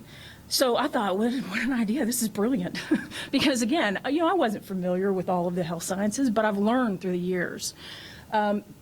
The students that actually leave this ATC, they leave with certificates to become nursing aides, EKG, phlebotomy, and pharmacy technicians, and that's what we want to provide for you. You know, besides just the health side of things, there's another industry partner that you have in Carhartt. We know that they wrote a letter to try to help. We know that in the past, I mean, we were involved when Mr. Pruitt was here on the board, and we know that Carhartt kind of partnered, you know, on some of the different loans and some of the different bonds that were sold. One of the things that we want to do is meet with them and talk about things like, can we get a piece of equipment from Carhartt that may be a new piece or an older piece, like a sewing machine, and it might be in part of your industrial maintenance. How do you maintain those machines? And it's important for us to understand what kind of industry is there. We've worked with industry that had like metal lathes and things and everything. One of the things that we want to do is look at, like, this is an example of a plasma cutter where the students are actually taking raw materials, contracting with a local company, meeting those specifications, and selling parts actually to industry and supporting their program and helping them to buy, and then from a business perspective, manage their income, and it becomes now an actual project-based learning right there in the ATC. And we do that because we work with you, whether it's a hydraulics from an engineering technologies perspective, that's some of the plans that you want to have. You know, I was speaking at a conference in Louisville not too long ago and was actually talking about the importance of ATCs. One of the things that is becoming completely obvious to me is that there's been all this conversation about being college and career ready, and there's been such a focus on college. Okay, and we've even helped you with some of the programs at the high school and trying to get that ready. But now's your time for us to come together and talk about what other kind of equipment do we need to have. How do we go about using a CNC machine, okay? And the students learn that you don't use just a computer to look up something on the internet. You're programming these machines to make intricate cuts, routing, drilling, you know, fabrication of parts. And that's what they're going to run into in the real world. And having that here, because that ended, when I was at that conference, someone told me I can hire 4-year college graduates and I can do that for $35,000 a year. I can't find a machinist that I'm willing to pay $75,000 for, and they're not there. And why? Because not everybody has taken the initiative to create what you're about to do. We look at things like here was at Marion County where they had I'm going to tell my own age. This is like a real wood shop, okay? It's like you've got a table saw, there's not computers in there, you've got routers, planers. But what we're doing now is more of a construction technology where you have all that same stuff, and that's kind of in the background under that mezzanine. But the students here are actually learning more about framing, carpentry. They're doing some electronics, you know, doing plumbing, and trying to create a workforce that can go out and work in even just the residential market. I'm convinced not all kids are cut out to be sitting in a classroom. They are hands-on learners, and the ATC provides that for them. They actually built that mezzanine. We set up, we designed, they told us they wanted to do that. And fortunately, they have come back and put handrails and guardrails up, okay, so don't get, you know. But we caught them in the process of putting this together after this ATC opened. You know, automotive programs, that's something you want to have. Here they did much more about engine repair. That was the specific things they wanted. From conversations we've had, it looks like you all really want to look at a painting booth because there's probably a real need for bodywork, collision, painting. And so having those kinds of conversations to understand what you want is why we've not put together a plan. We don't have for you a specific IT department, business department. We just brought some examples of things that we had done where these students are actually using that mainframe. Actually, it's an intermediate mainframe in that part of the ATC that hooks to the mainframe on the entire high school campus. But these students are actually learning how to wire complete networking systems, along with making individual computer repairs at the other workstations. So we, again, want to understand what it is that you really want to have. So we've put all this together to talk about, now, I am Ron Merle. I have been with you, like Stacy says, for 14 years. I've been at Ross Tarn for 24. And so I've been with you a long time. With us is Lath, our civil site department kind of leader. Silka, like I mentioned, is interiors. Roland's a project manager, has been down here with me. One of the things that we wanted to kind of talk about is some of our history. I mean, I know other firms, they have licenses, they have some school experience, maybe even ATC experience. The one thing they do not have is the relationship with you and the passion and the commitment to continue that and partner with you. We take nothing for granted. We want you to sincerely understand that. This is about us coming together again. And from my perspective, all the good things we've done at the elementary level, at the high school level, even if it's just simple repairs, you know, re-roofs at Estill Springs or the high school roof. And then we're now excited about this ATC and what can be done from the ground up and working together, and how important the planning and programming and the coming together. It's why you don't have a site. How can you decide what kind of, you know, floor plan you need to have? We don't have programs defined as to what kind of square footage. You know, whether you're going to have a health science that has one instructor or two, you know, this is all new. I mean, this is not where we'll be going to KDE, Career and Technical, having a conversation with their specialists, seeing if they've got people, because we don't want to go down to Madison County and talk with those folks. That's theirs.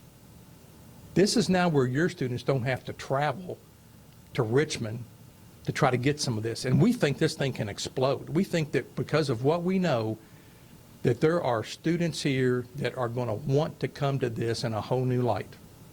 Okay? And so being partnered with you to make that happen is really exciting.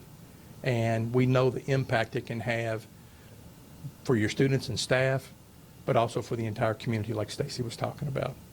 So again, kudos to what you have done in terms of acquiring the grant, you know, having the additional funding to kind of look at this thing and move forward, you know, on putting a great team together and getting this, you know, workforce center actually built. So we're ready for any kind of questions and, you know, comments. What's your opinion on a construction manager? Working with one, and do you see less change orders when you have one versus not?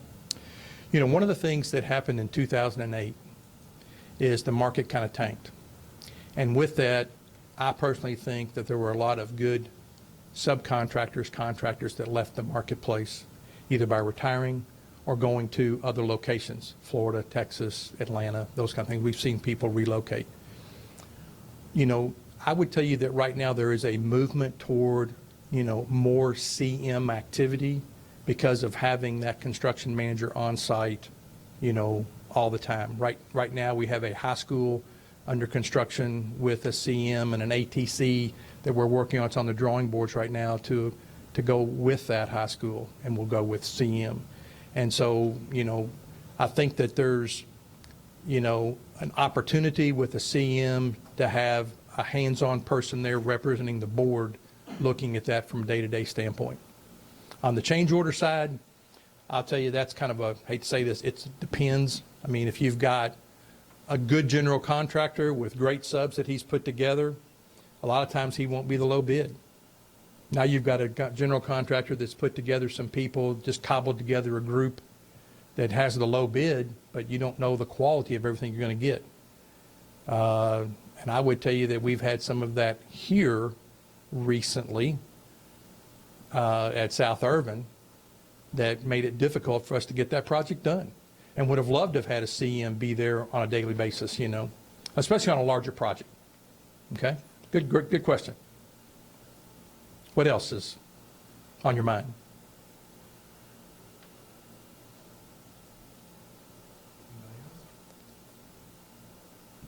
We've been talking a lot about energy too, talked a little bit about geothermal with everybody, just cost savings, that type of thing, the energy of the building in general. Right. You know, yeah, Kentucky is really blessed, if you want to say, with having a limestone substrate, especially in this area, you know. And so one of the things that geothermal has really been advanced in Kentucky beyond, I think, almost any state but maybe Texas. And one of the reasons is it makes a great heat sink and a great reservoir, okay, for geothermal to work. Initially, geothermal was expensive to drill those wells. I mean, you could be lucky to find a driller that would go 200 feet. And now I would tell you we're going 300 and 400 feet for wells, which makes it more economical. And because there's so much activity, the subcontractors that are out there make it a better payback. So I think we're getting a much quicker payback on that. And we're seeing that, you know, it makes a lot of sense to have geothermal. And in fact, that would be kind of our initial desire, to look really hard at geothermal because of that energy savings that's available.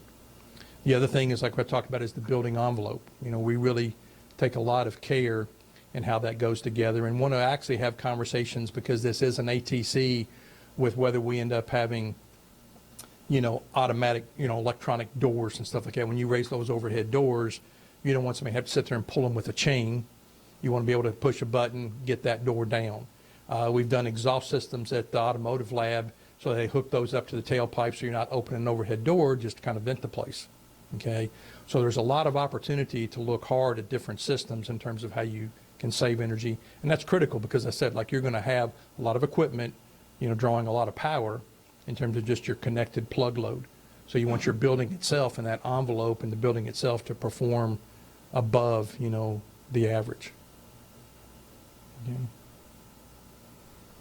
Yes, sir, thank you all for coming tonight. In reviewing the packets that you all presented to us, I've asked this question to all the presenters tonight, and in reviewing the time schedule and the budget, I noticed that most all the projects you came in under budget, but several other projects, actually, you were extended on the time. And I was wondering if you could speak to that for us. Right. We take a lot of pride on this, on the actual construction estimate and the cost opinions. I mean, we know you have a budget, and so what we try to do in terms of answering that part of it is we work with creating add alternates. We don't like deductive alternates. We don't think you get the money back that you should. So we'll have a base bid that we feel pretty confident is going to be within budget, and then create a list of alternates that let you, the board, select from a priority and from a cost perspective, what can we afford or what do we want to stretch to get, okay? That's how we kind of try to stay within budget. On the schedule side, two things.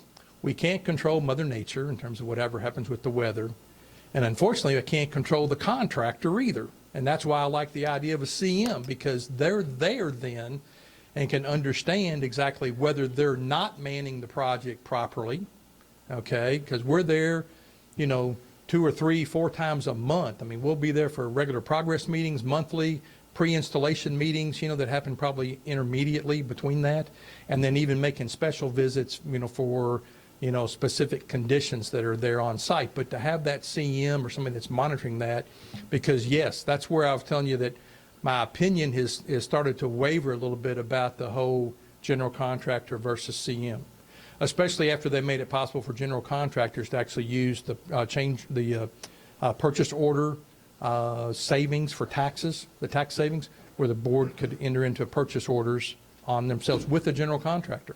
So we have done that, and if you want to go with the general contractor, we definitely can help lead that charge so you can save, you know, that sales tax.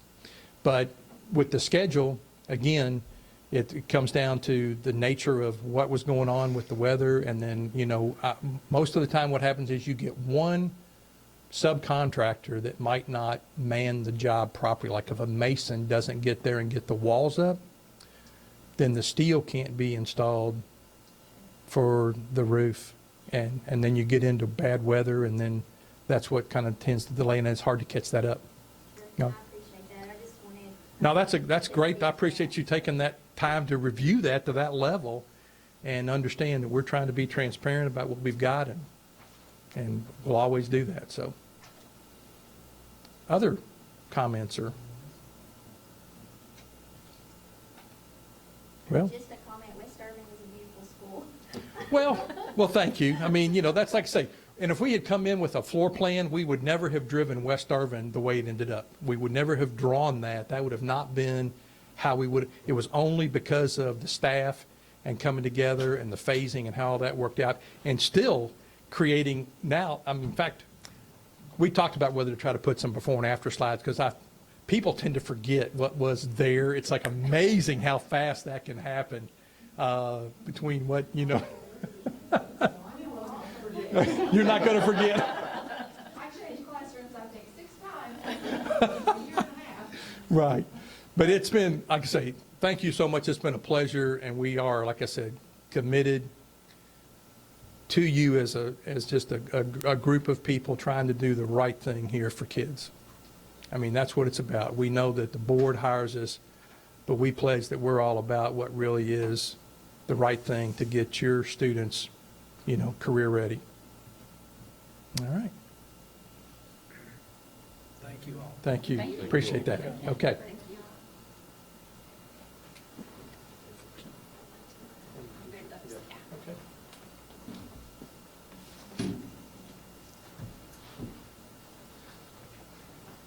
Excellent. Appreciate it. Thank you.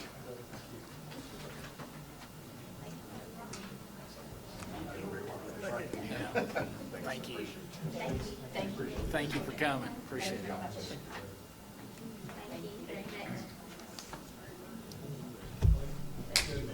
Thank you very much.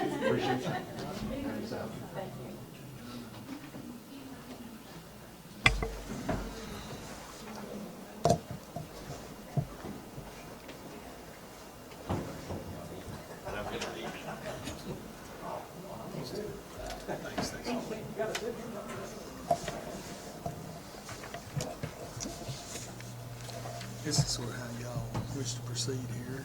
I know we've got Amy, right? It's Amy, I think, is with us to present on the medical thing. If we want to jump down there, you want to come back and discuss this now? Yeah, we can do that. And then we can come back and discuss. She's been here a while. We're a little bit, we're not bad behind schedule, but we're about 30 minutes behind schedule, so we want to keep her here, so let's go ahead and get. Okay. So next on the agenda, we're going to talk about the Mobile Medical Innovative Readiness Training Program. Yeah. I just live right down the street. I'm so excited. So I can say, really, I don't have to run home. I mean, 2 minutes down the street if I never have to do this Yeah, next. we still don't, we want to value your time for being here. Thank you. Thank you for coming. I'm Donna. I talked to you on the phone. Thank you. I think she's actually run the full packet for you all. Yeah. Jessica. The very first one is just kind of a cheat sheet. It's a real quick summary of what an IRT is. The Department of Defense put that together, so I cannot take credit for that. The main thing we're going to look at, this was the one they did in Western Kentucky last year. And the really quick highlights on that to me were page 2 and 4, and then the last one, because that's what the benefit is to our people who live here. You know, it's all great for me to tell you what the military gets out of it. We don't care. You know, so the scope of the mission is just really quick, what the service does for us. The non-emergent medical care, I have a head cold, I have a sinus infection, that's it. No narcotics, no prescriptions of any kind. It's just, if it's not something you can cure with an over-the-counter, they're not going to see you. They're going to refer you to your local hospital or local doctor. So that's basically it. They will do school physicals. That's the main thing that they really provide in the medical part. And then they triage for dental, because you know you don't want to go back and start pulling teeth on somebody whose blood pressure is 200 over 120. So they'll do blood pressure checks, things like that. The main two things are the vision and the dental. That's where everybody, you know, they'll line up 3 and 4 hours before the clinic opens to get those. They'll do eye exam, free of charge. They'll do kids, adults, doesn't matter. A big question we had is, do they ask for custody paper? Because a lot of grandparents have custody. They do not. As long as it's someone over 18, they can sign in the child. They'll do the eyeglasses. They do free single vision lenses. So if it's reading glasses or just, you know, basic, they don't do bifocals. You come in, you get your eyes done, you walk down the hall, you pick out a frame, you come back the next day, you pick up your glasses, you go home. So it doesn't cost them anything at all. The dental, they'll do x-rays, fillings, extractions, anything like that you can think of. And again, that's all at no cost. Used to, the military did these services, you know, overseas, and they finally decided we can do this right here at home. Saves us money in transportation, and our citizens get a benefit to it. So they've decided to start doing them here. On page 4, it's kind of the monetary breakdown, and they provided about $1.5 million in service. And that was Western Kentucky. I was in Arkansas in June. Their preliminary figures were about $3 million. They just had that many more people show up. They were overran. They had people standing in the rain for like hours. Just, there was that big of a demand. So it breaks down the numbers, you know, how many were there for vision, dental, medical, and all of that. So that just kind of gives you an idea of what our citizens are going to get out of this. They did 3 sites, preliminary, we're gonna do 3. We only asked for 1.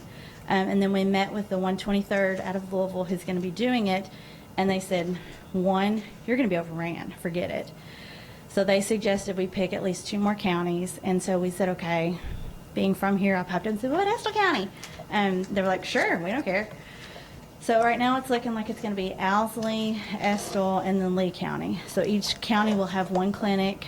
We're going to coordinate. We've already started with Markham and Wallace so that they know what we're doing. They can expect any, if someone comes in, they're having a heart attack, they're going to go straight there. But so they know what's going on and they're kind of prepared for that. And then the last page was just a really quick summary. They made about 2,000 pairs of glasses, pulled 610 teeth. And you've never seen people excited about this. We had a lady in Arkansas, and she was just grinning from ear to ear. And I'm like, everything turned out great. She's like, yeah, I had 5 teeth pulled. And I'm like, why are you smiling? She just thought it was the greatest thing ever. So we're going to do, I work with the Department for Local Government. We're a division of the governor's office. We're doing all the heavy lifting. We submitted the applications. They're due a year out. I'm working on 2019 applications now. So we filled this out last year. They contacted us in June and said, congratulations, you've made the cut. So, yay. But it's a lot of planning. So we're partnering with ARC for some grant funds. They're going to cover things like advertising, bottled water for the troops, for the patients, any things like that need to be done, they're going to pick up the cost for. So it winds up not costing the schools anything but your space. That's what we really need, because the military comes in, they live in half the school, and then the other half they turn into the rooms where they see patients and then things like that. So questions. I know everybody has questions because everybody's like, this is way too good to be true. You never get nothing for something.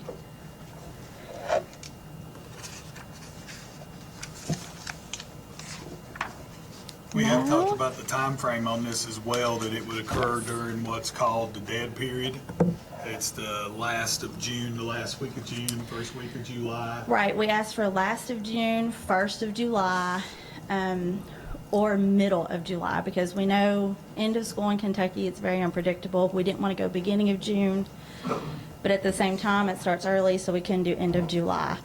They will be coming in November to do a meeting with all of the sites that, we say, yes, these sites have approved to let us have them there. That's when we're going to nail down the exact dates. They'll have an exact list of who's coming. We had 2 units, of course, that had to drop off. Both of them are from Houston, Texas, and they obviously have their own issues now. But we did have 2 of the units that stepped up and said, hey, we're more than willing to take their place. So we'll have units from Washington, Massachusetts, and I think Wyoming were the 3 I already know.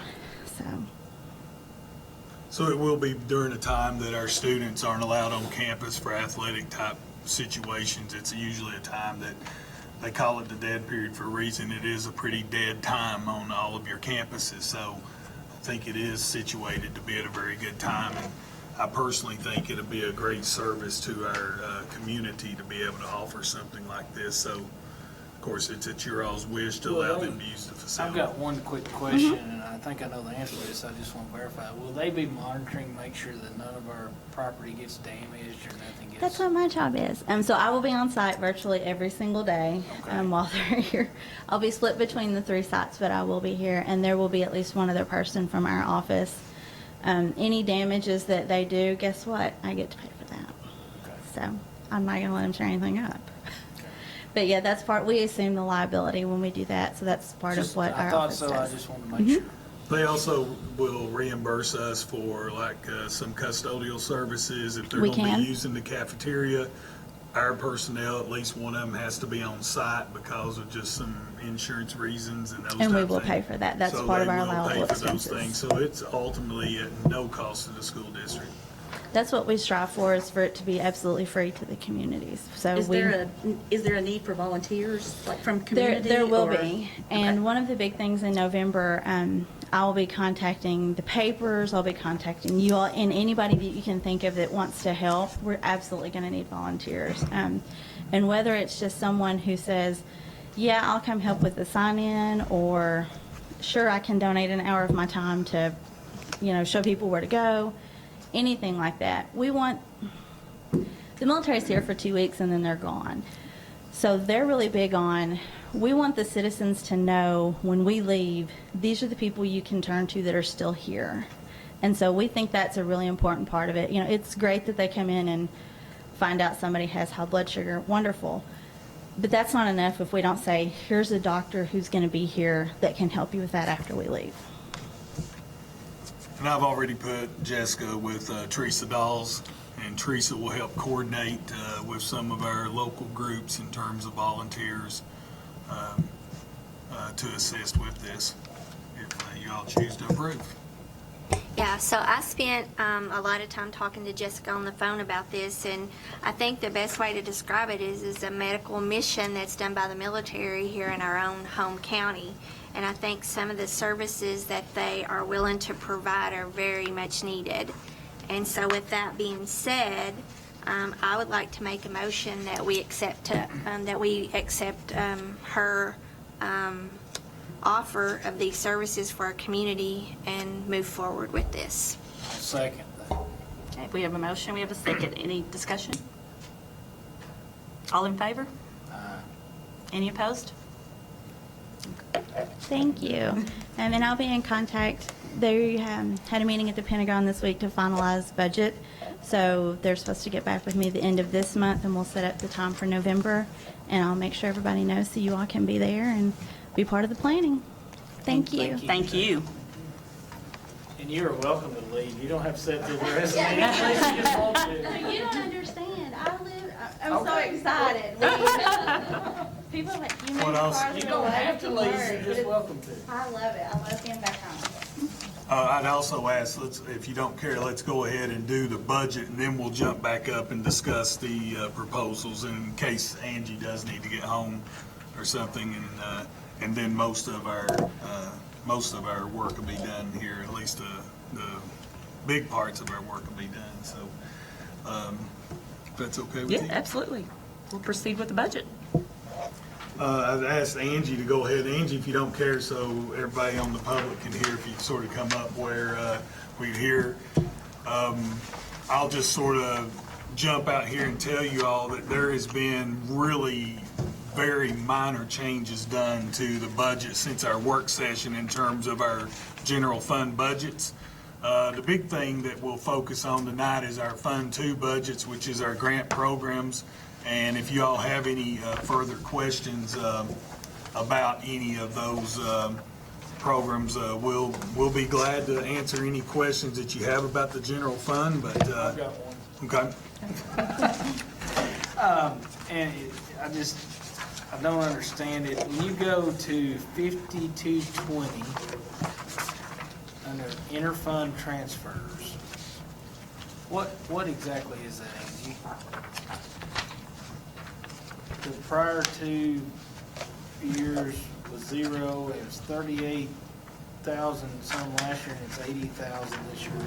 It's food service indirect cost, and last year you all voted to only take half of it. Okay. And it was $38,069, and this year we're guessing it to be at around 80,000. That big a change just caught my.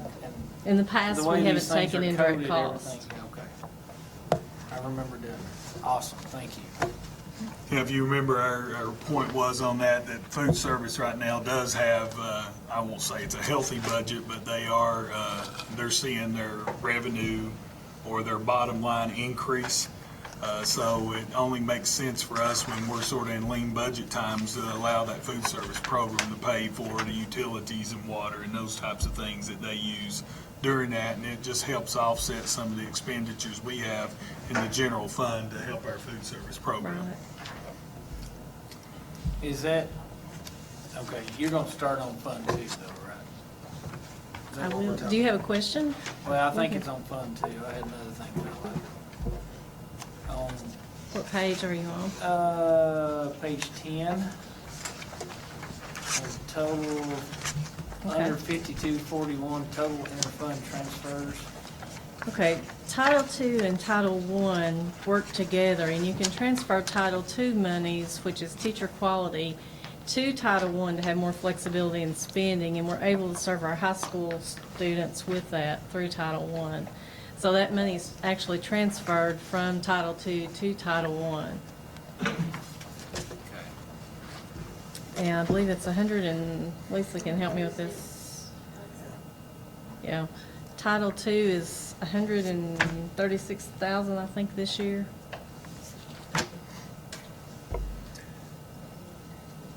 And that's a practice you see a lot of people do, because what that allows you to do is, instead of keeping two very different budgets, you just combine the money to keep one budget in terms of how that money is spent. Usually Title II money, it used to be called, it came about during President Clinton's time in office. It was really for class size reduction. And then it sort of evolved into teacher quality. So since most of our Title I budget goes to putting teachers, additional teachers, and curriculum support personnel into our classrooms, it just makes enough sense to put it all into one pot and budget it out of it, instead of keeping two separate accounting systems to track that money. Okay, you also have a page that lists a lot of the Fund 2 projects. This is not all of them. There's some more. What page are you on? It was just the Fund 2 projects. It's Oh, at the okay. back of the budget. Yeah, separate pages. I had her put that together so you all could just see what things really are the biggest majority of the things that make up your Fund 2 balances within your budget. I tried to list what staff or numbers of staff that each of those projects were paying for. Like the math and reading grant doesn't, or gifted and talented doesn't entirely pay for our staff.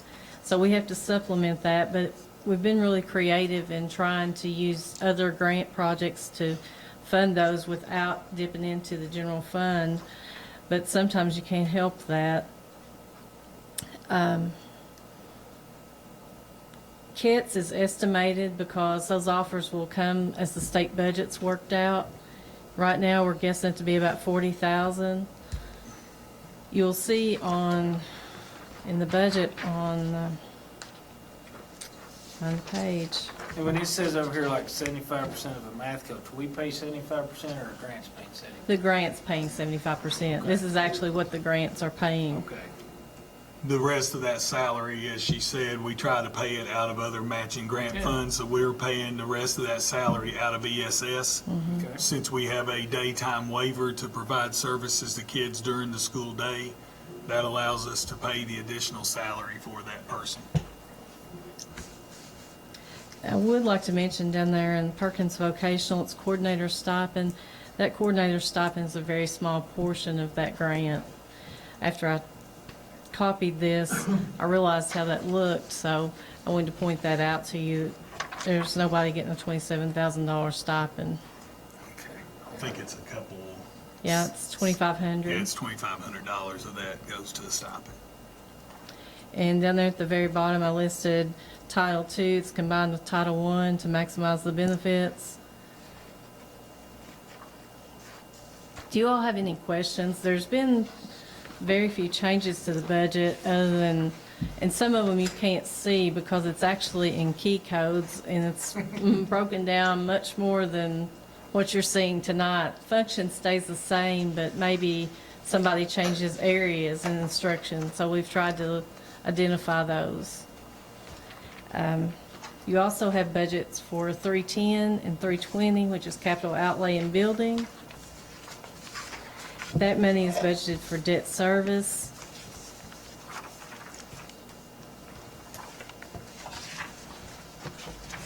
It's actually moved to Fund 400.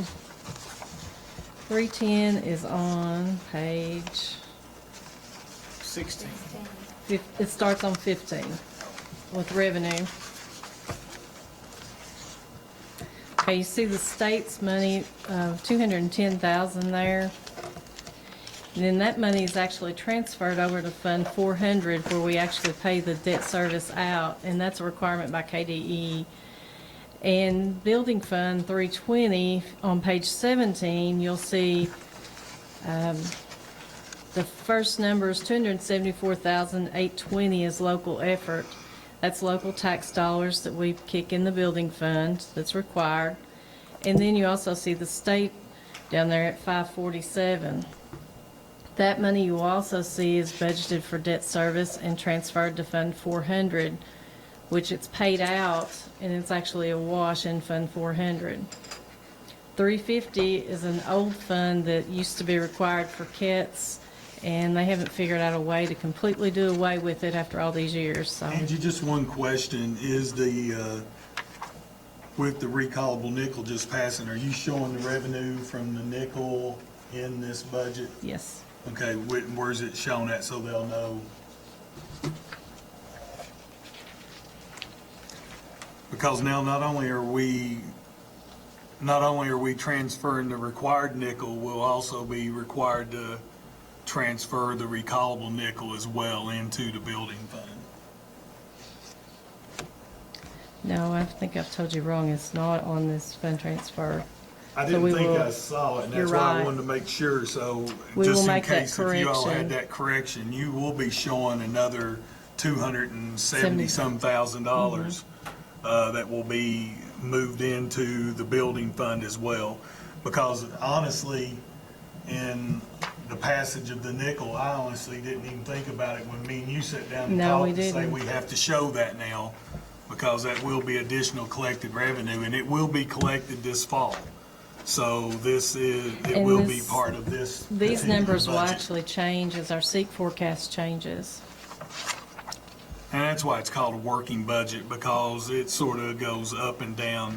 But that's an oversight on my part. We sat down here about Mine 2 weeks too. ago. It's in my activity report when you get it, I when think we met. talked about it, and I don't think I We could have talked changed about on it, and the, then I never said, show the nickel. And we want to make sure that you all know that that will be part of that. So, and I think that was showing under, it'll come under it's local page effort. 17, and it comes under that general property tax, right? Right. On 1111. Right. There'll be an additional $274,000 that will go with that. And until we actually find out about equalization, we won't know what the state's part is. That, of course, will happen in the spring when the legislature meets.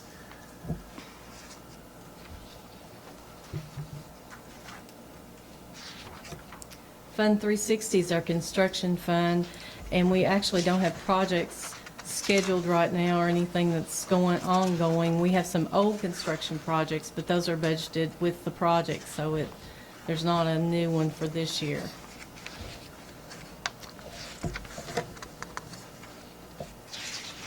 As I said, 400 is debt service, and that's just a flow-through of monies transferred in and paid out for bonds, principal, and interest. Fund 51 is food service.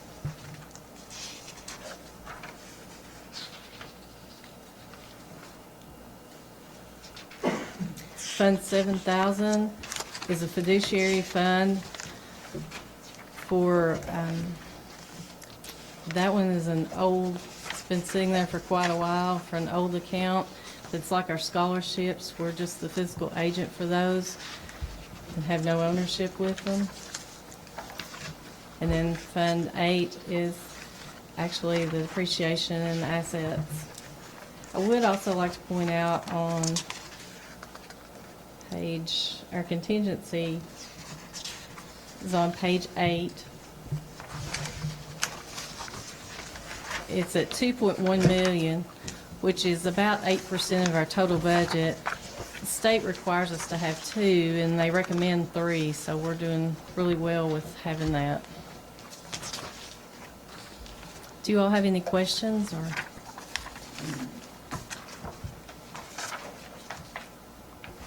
I would tell you all, in terms of your oversight, the budget has been one of the bright spots that we've had here during the past two and a half years now, getting ready to be 2.5 years since I've been here.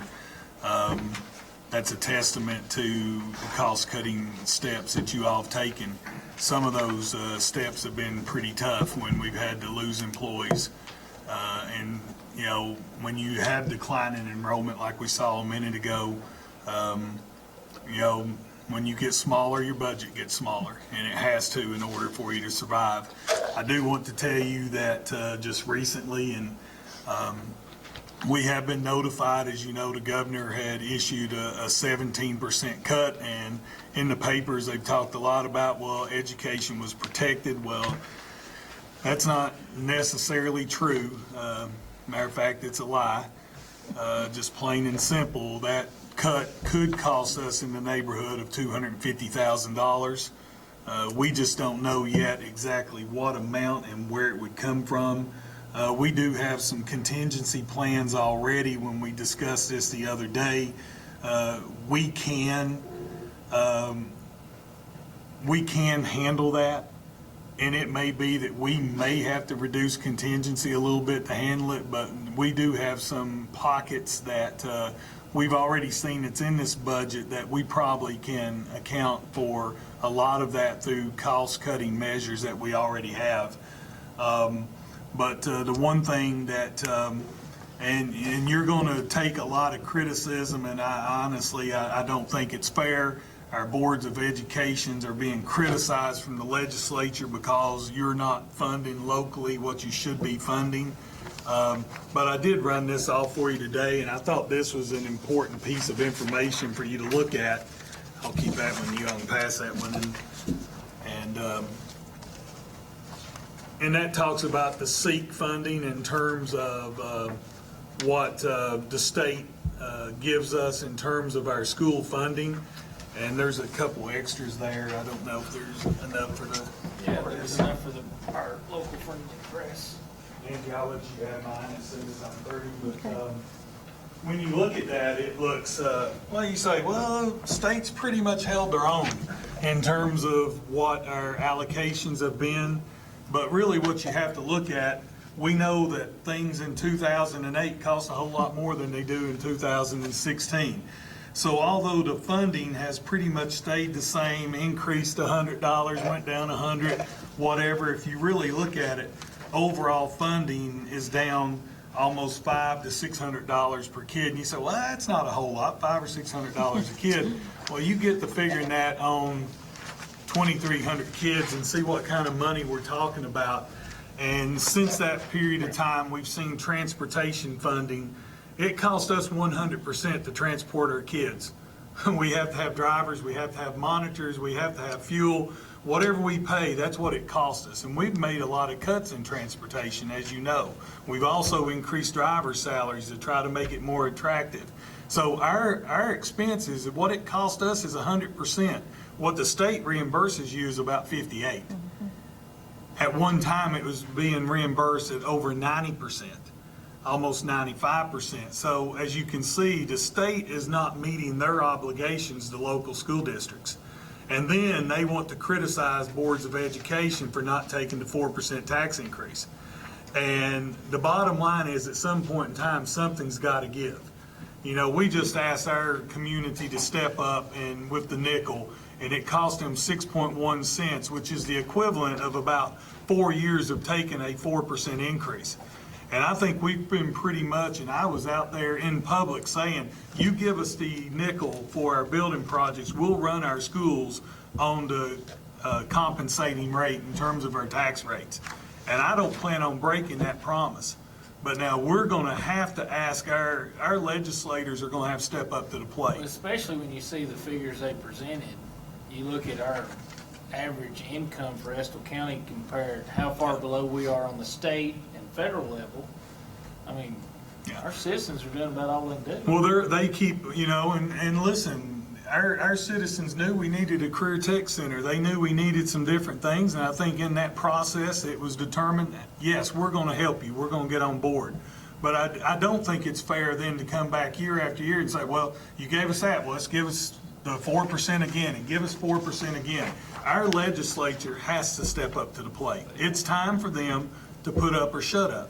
And honestly, I think what they're trying to do, I don't know what they're trying to do. But I think there's been a move to try to break local school systems, and they've done a good job of it. You've got about 10 school systems in eastern Kentucky that right now are going into the red. They cannot operate, especially with what happened with unmined mineral taxes. You've got school districts that lost $1 million to $1.5 million.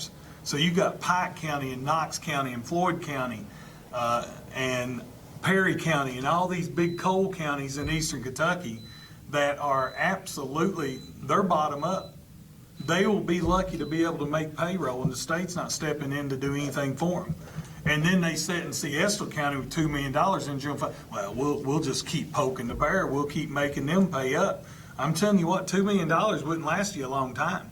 If you had to make payroll, that would allow us to make payroll about once, maybe twice, and that's Payroll's it. over $1 million a month. So our payroll was over $1 million a month, and you know, most businesses, they try to keep a contingency that where you can make payroll for a couple months if something happened.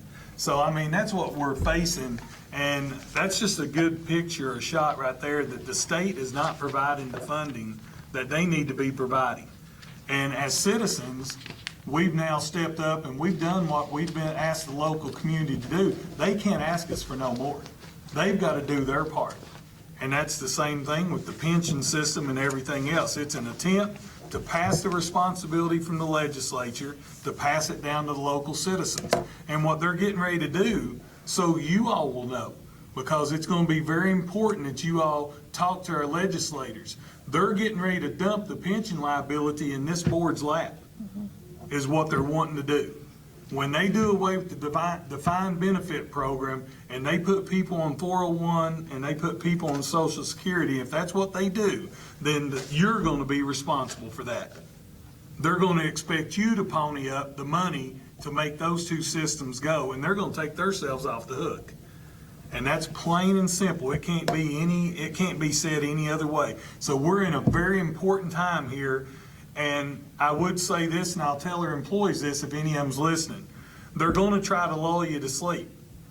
And they're going to try to say, we're going to do this, but we're going to take this. An example was one of the first things they said, we're going to cut current retirees, we're going to cut your benefits 25% in order to save the pension system. Now they've come back a month and a half later and said, well, that was just talk. We're really not going to do that. So now they've sort of got the retirees back. Well, they're not going to touch us, so we can go back here. We're going to be okay. And they're going to crawl in the corner, and they're going to try to separate everybody and try to give everybody a little bit. And in the long run, what they're going to do is the moves that they're making right now with the pension system will destroy public education.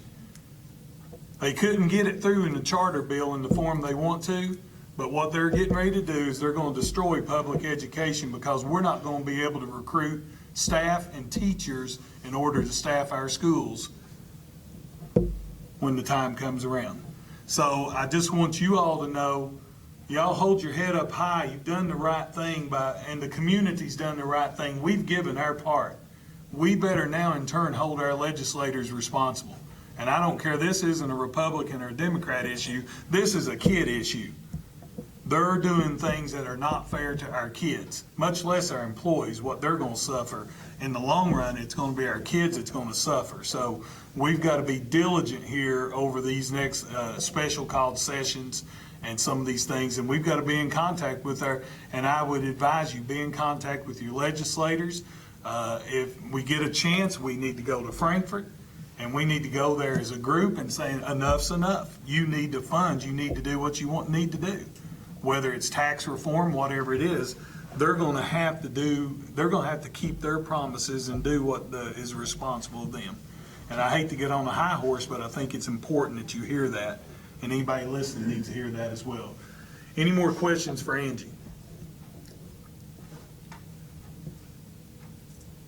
You don't have any dollars hid under a rock, do you? No, I certainly don't. And once I again, did. Mr. Saylor, I think it's important to point out to people that the nickel cannot be used for any of this funding. That's exactly Absolutely. right. It's earmarked for one thing. It goes in that building Yes, fund. and not for salaries and not to No. meet Right. payroll or any of those things. That is exactly right. It does not go for anything but for our buildings. You know, several years ago, they tried to fix the retirement system and started having schools pay for teacher retirement a little at a time. They started out at 0.25%, and now we're up to 3%. Classified employee retirement increased almost a percentage from last year until this year. So that's costly things to our district. And we've already got a forecast, if they do what they want to do with CERS, which is our classified employee system, it will cost you an additional $350,000 next year in our district alone. It will cost the physical court. It will cost them over $300,000. It is amazing what is going to be asked of employers to keep that system going. And it's all because they've not made the contributions that they were legally required to make by law. So they're wanting to have a smoke screen, and they're wanting to pass the blame and the responsibility to somebody else. I can tell you, the school district, we can make that for a couple of years. But now if we have to come up with $350,000, we can't make $350,000 worth of cuts. We've already made cuts to where they hurt. Much less, how does the fiscal court make that type of cut? Where's the money going to come from? So it's a very important time to keep your eyes on what's happening, especially with a special session coming up and big session coming up here in the spring. Thanks, you all. Angie.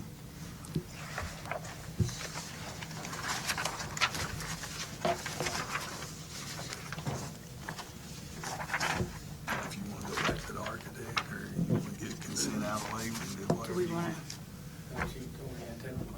Yeah, before we move on. Yeah, you're right. Motion the budget, right? Yeah, to approve the budget. Yeah, I'll make that motion. Oh, sorry. I'll make the motion to approve our working budget. Okay, we have a motion. Do we have a second? I'll second the motion. Okay. Any discussion? All in favor? Any opposed? Okay, it's approved. Okay, we want to go back to, Whatever y'all want to do. If you want to wipe those other two out, and that'll be your biggest discussion item, or we can. I say go on with consent items. okay, then we will move forward with consent items. Is there any we need to discuss or pull out? The only thing that I would just direct your attention to is the WRSI grant. It has the grant, the changes in there in terms of the numbers. I'm as satisfied as I can be with that. Jason and I've talked about it. We're as satisfied as we can be with it.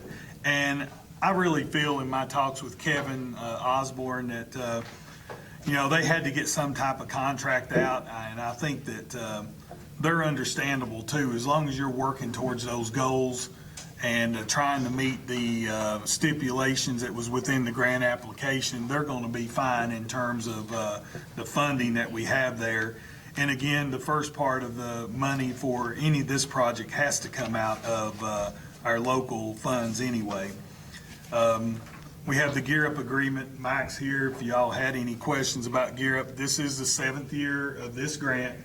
And we have applied for an extension on the grant coming up for the next round of funding. And we should know about that by the end of the month. And hopefully that we can continue that, but this is the last year of that funding for that program, and I'm asking you to approve that. E is about the civics test or the citizenship test, and that, of course, is the new law from last spring, and Charlotte has been working with our high school social studies department, and that test, I mean, it's not something that pretty eye-opening when you start looking at, and it's eye-opening on the first round of data that was collected. We did test students, and we've got some of that data back. We've got a little bit of work to do with curriculum and maybe even alignment of classes, but just know that this year's juniors are the group that has to pass that test in order to graduate. They can be a 4.0 student. If they can't pass the test, they don't graduate. But it is one of those tests that is not, I think it's a 60% pass rate, isn't it, Charlotte? It is taken from a bank of questions that you know the questions ahead of time. But, you know, we don't want to look at it like that. We want to look at it from a curriculum standpoint. And Charlotte has a good relationship with the social studies department out there. They work well together. So they'll be making some changes and putting some systems in place that will make that seamless as time goes on. You got a new contract in there for advanced disposal, and What made that go down so much? because I picked up the phone and called them and told them we wasn't going to pay that. Good job. I mean, I just told them. Huge decrease. I mean, it's almost a $15,000 decrease, and we were paying full garbage pickup during the summer when school wasn't even in session. And I just think it was just something that over time they increased it a little bit here and increased it there. And the next thing you know, we got another bill and it went up, and they said it was going to go up more. And I finally just picked up the phone and say, you know, they're charging us. That's something I know, it's a third less now. Yeah, they were charging us a couple $100 a month to pick up garbage at the high school. Well, it's a mile down there and a mile back. I mean, so $200 worth of gas doesn't take that much gas. So I just said, hey, listen, we've got to have a different, we've got to be on a different rate of some kind. So we negotiated that $15,000 decrease. Adult ed is something that you've always done. We've been working with emergency management, and Donna's been working with them to try to get some additional AEDs in our school system for emergency situations. On this adult ed, is that all grant money? It's all grant money. It's completely funded by the grant and cost the board zero to implement that program. We're just basically the fiscal agent of that money. We pay the salaries out of it, we pay the expenses out of it, but it doesn't cost the board. I just want to Yeah. Some check signing things is one thing. Jay, the last big thing, you do have an out-of-state trip, but Jay is the last big thing. Every year we have to have a statement of district assurances. Lisa works with that, and she just walked out, so here I am going to talk about her and brag on her, and she's gone. But that's a pretty extensive document, as you can see, and you have to go through and you have to make those assurances that we are doing all of those things. And your approval tonight will allow me to send final documentation on those. We don't get funding if we don't submit that document. So unless there's something else that you all have a question about, all those things are in line, and my recommendation to you all would be that we would approve the consent items.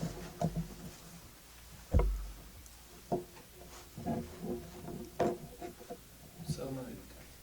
We have a motion. Do we have a second? We have a second. Any discussion? All in favor? Any opposed? And I'll pass you a final copy of that grant with those are the changes I talked about last time with you, and the changes are highlighted in green, so just take one of those. Next on the agenda, we have public comments. Do we have any public comments?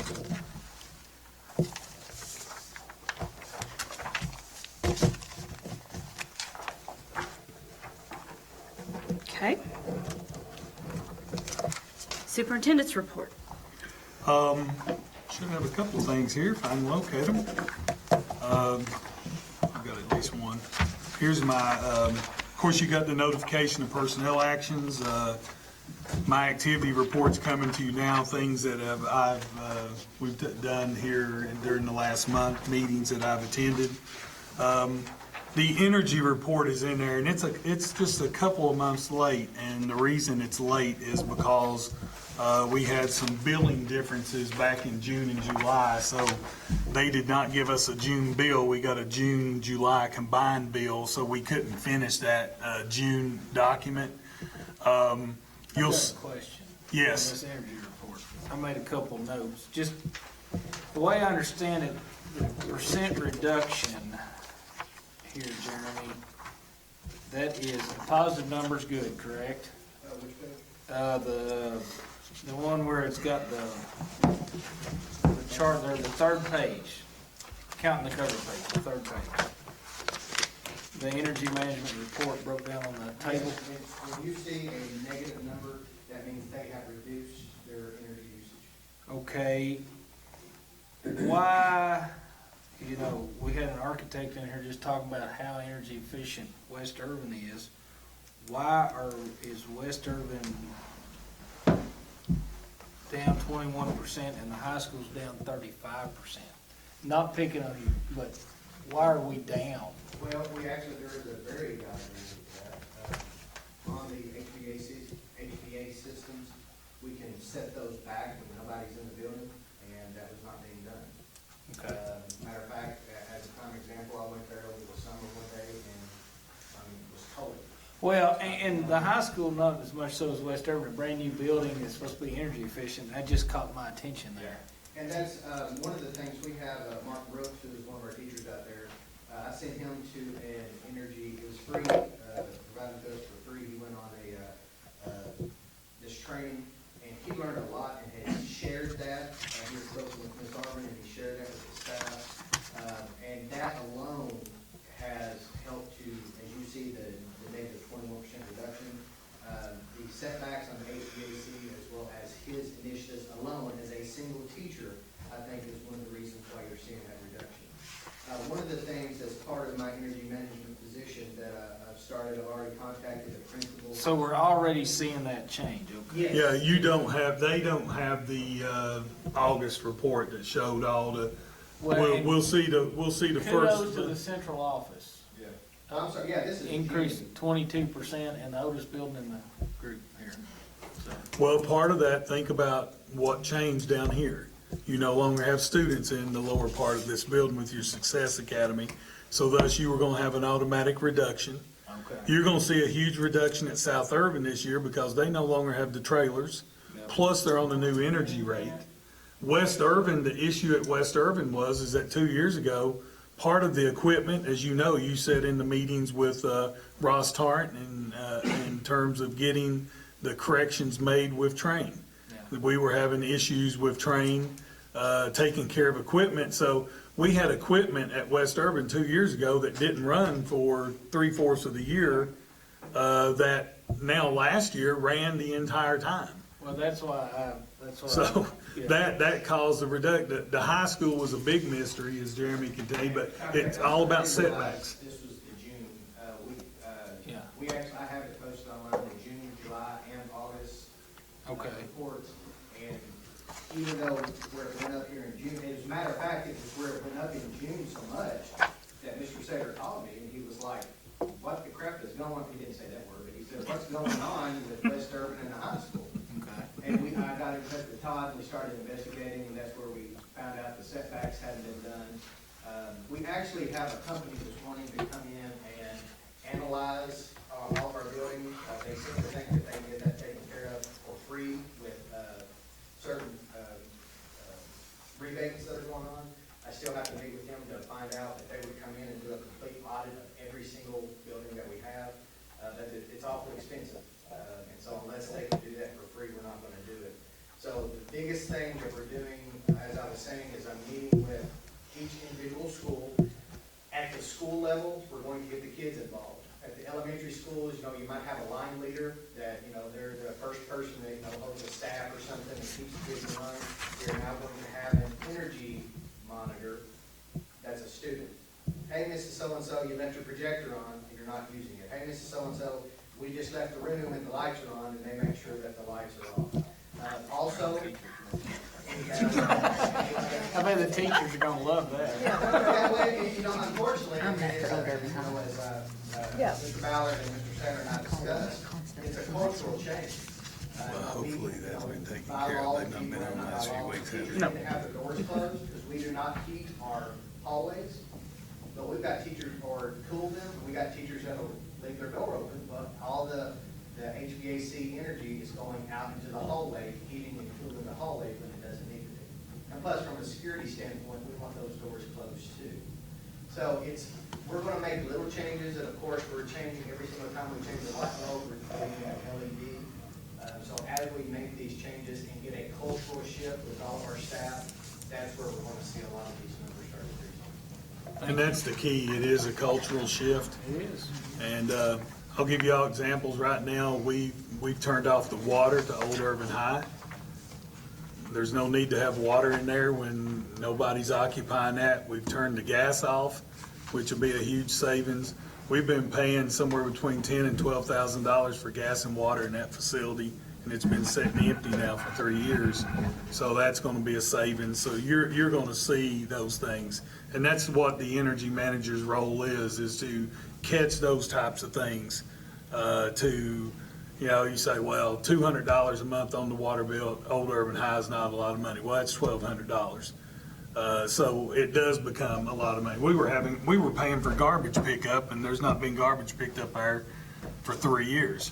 That's the kind of things that you catch when you've got somebody that's looking at those things. And you say, well, what kind of oversight was that? I don't know, but that's why you gotta have different eyes looking at it. So you're gonna see some energy improvements, I believe. And I'm actually going to tell one at the, I know Ms. Hardy last year, she told us, she said, you check on this light at Old Urban High, it's been on every day for like 3 or 4 days. And finally, we got somebody to just simply turn the light off. Well, in the August report, Old Urban High went up 75%. Well, come to find out, they had been moving some things in Old Urban High and left the lights on. That is just unacceptable. It'd be like when your mom and dad told you, turn your light off when you leave the house or what have you. We just can't have that. We're educated people. We should know to turn the light on. So I made a mandate, and I called up Ms. Mullins, and I said, would you mind sending one of the janitors? I said, I want every single breaker except the one for the security system in Old Urban High turned on. There's no reason for any of them to be on. And of course, with turning the water off, that'll help too. But we've got to make sure that if a room does not have an occupant in it, there should not be a light on unless it's for security purposes. So we're getting there. If you hear somebody report they went by some school and the light was on, let me know, because then I will check to make sure whether it's a security issue or if it's a security issue, then that should be the first place that we look at putting in some type of LED low wattage light.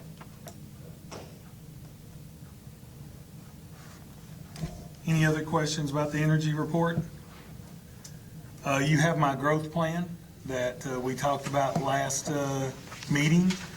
And the highlight of that growth plan is that we will be conducting a district-wide culture audit to not only gauge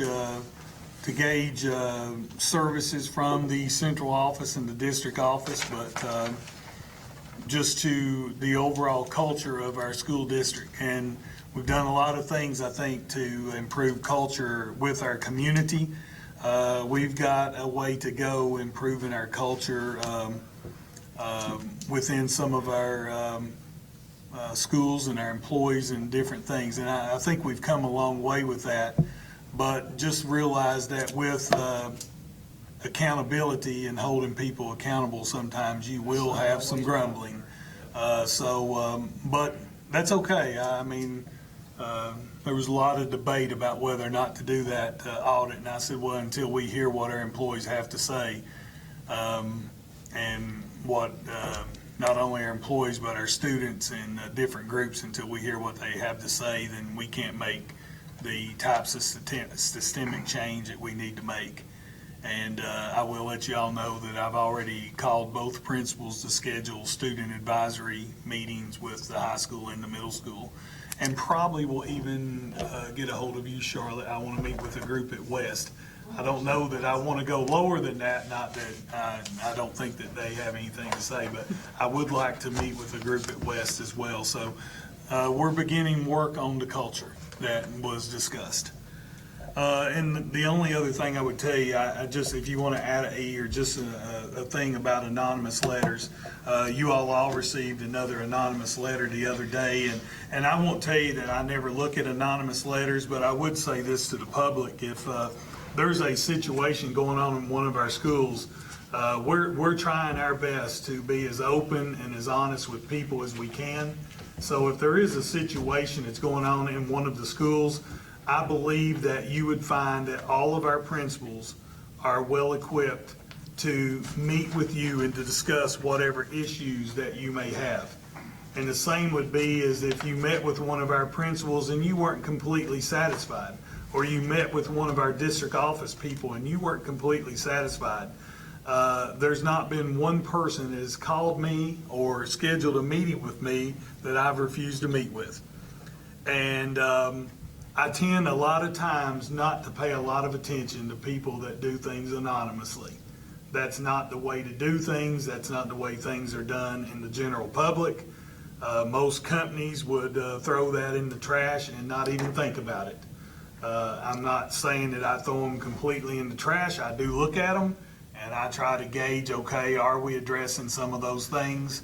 And if they're being addressed, then I tend not to worry about it. And sometimes the person that wrote the anonymous letter, they would probably feel a whole lot better if they could sit down with me for 15 minutes. Or sit down with the principal at that particular school. They would feel a whole lot better. And the only thing that I would say is this, just to address that situation, and I probably will not address another anonymous letter in the rest of this school year, and maybe the rest of the time that I'm here, but I would say this, just because it was done that way 30 years ago doesn't mean that's the way it's done today. And I'm not saying that sometimes we've gotten away from some of the things that used to work very well. But I would tell you this, I don't think there's a single employee or a person in Estill County that got up this morning and went to their car and had to crank their engine to get it to start. Things change. And you can't say that because something happened 40 years ago, that's the best way. Because I hate to say it, people, times are different. People are different, kids are different, and we have to go about solving things in different ways. So what sometimes you may think that are silly are just the way we do business this day and time, and it doesn't mean that what we're doing is weak. I do think sometimes that when we give trophies out to everybody that participates just because they put on a uniform, I have a little bit of problem with that. But you know, the bottom line is, have something and not give a trophy out to everybody participate and see what kind of hullabaloo you start this day and time, because that's what people's come to expect. That's what the world's come to. So the bottom line is I think you have to take that and you have to look at where you're at and then decide, how can we make this situation better without causing an uproar? And that's what we're always going to try to do. We will be on top of things, and we will always try to address those things. But I just think if you would do that, if a person would come to us, put a face with a name, talk to us, we're going to solve the problem. You don't have to do it anonymously. We're not going to sit here and badger anybody or make fun of anybody. I mean, it's just not going to happen. Jeff, may I make a comment? Yes, sir. I've had several parents come to me in the last couple of weeks, not necessarily about this issue, but some similar issues. And for some reason, they really feared that their kids are going to get the brunt of this if they say something. And I just would like to go on record and say, I do not think we have a staff member that would not take it out on a child. I talked to some parents the other day that were concerned about some issues, and they said, I said, you need to go to the principal, the teacher. I'm afraid they're going to take it out on my children. And I would just like to go on record, and I do not think we have an employee in our school district that would take something out on an innocent child. And this anonymous thing, I agree. I wish there was a name with it. I do think there's some good points in it. Yeah. And I've read all the anonymous letters. I personally have a child in one of the schools. I have some of the same concerns, not to this degree and not the exact same. So I would like to say that we should read them, shouldn't address them. I've read every anonymous letter we got. Yeah.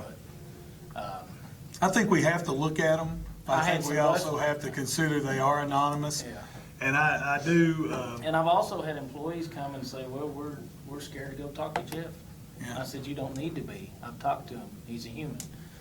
So that's a culture thing.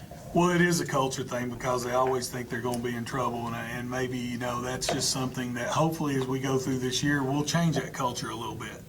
that people will feel like they would. But I would say this, there's no place for any employee or any adult that works in one of our buildings that would take something out on a child. I agree. And I'm with you. I don't believe that it happens. I do not think that it happens. Now, does that mean sometimes somebody may make a mistake and something needs to be taken care of? And yes, there are mistakes that's made, because just like we heard earlier, nobody's perfect. You're not going to get a perfect thing. But we are addressing, it is funny that a lot of the things that was in that letter are things that are being addressed. And when you're instituting a brand new discipline code in a school, and we're doing that almost district-wide with our new PBIS strategies that we're implementing K through 12, there's going to be some hiccups along with that, just like if you incorporate any new instructional program of any kind. So I would feel a lot worse if the items were not being addressed. And I feel like they are. So again, I do agree that we don't have any employees that would do that. So please, I beg you, if you have situations you have concerns about, we are public servants and we're paid to serve this community. And the day we forget that is the day that we need to move on. And I'll just, there's no other way to put it. And we'll leave it at that. But that's it for my report, so. Okay. Do we want to have discussion on the architect presentations?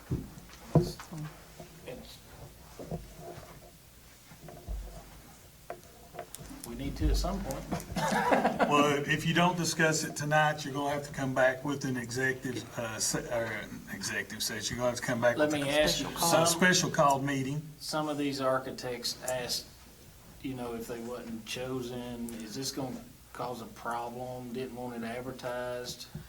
No, at this point, Because they're this in is the not a running. personnel issue, At this so- point, they're in the running to be hired, and there is no reason to protect the three that were here tonight. They're already on record of who I'd they say are. let's discuss them, and everybody ready to discuss them?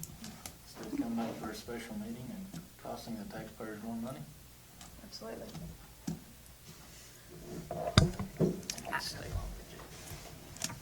Out of the three, I was very impressed with our current architect, with what they had to offer.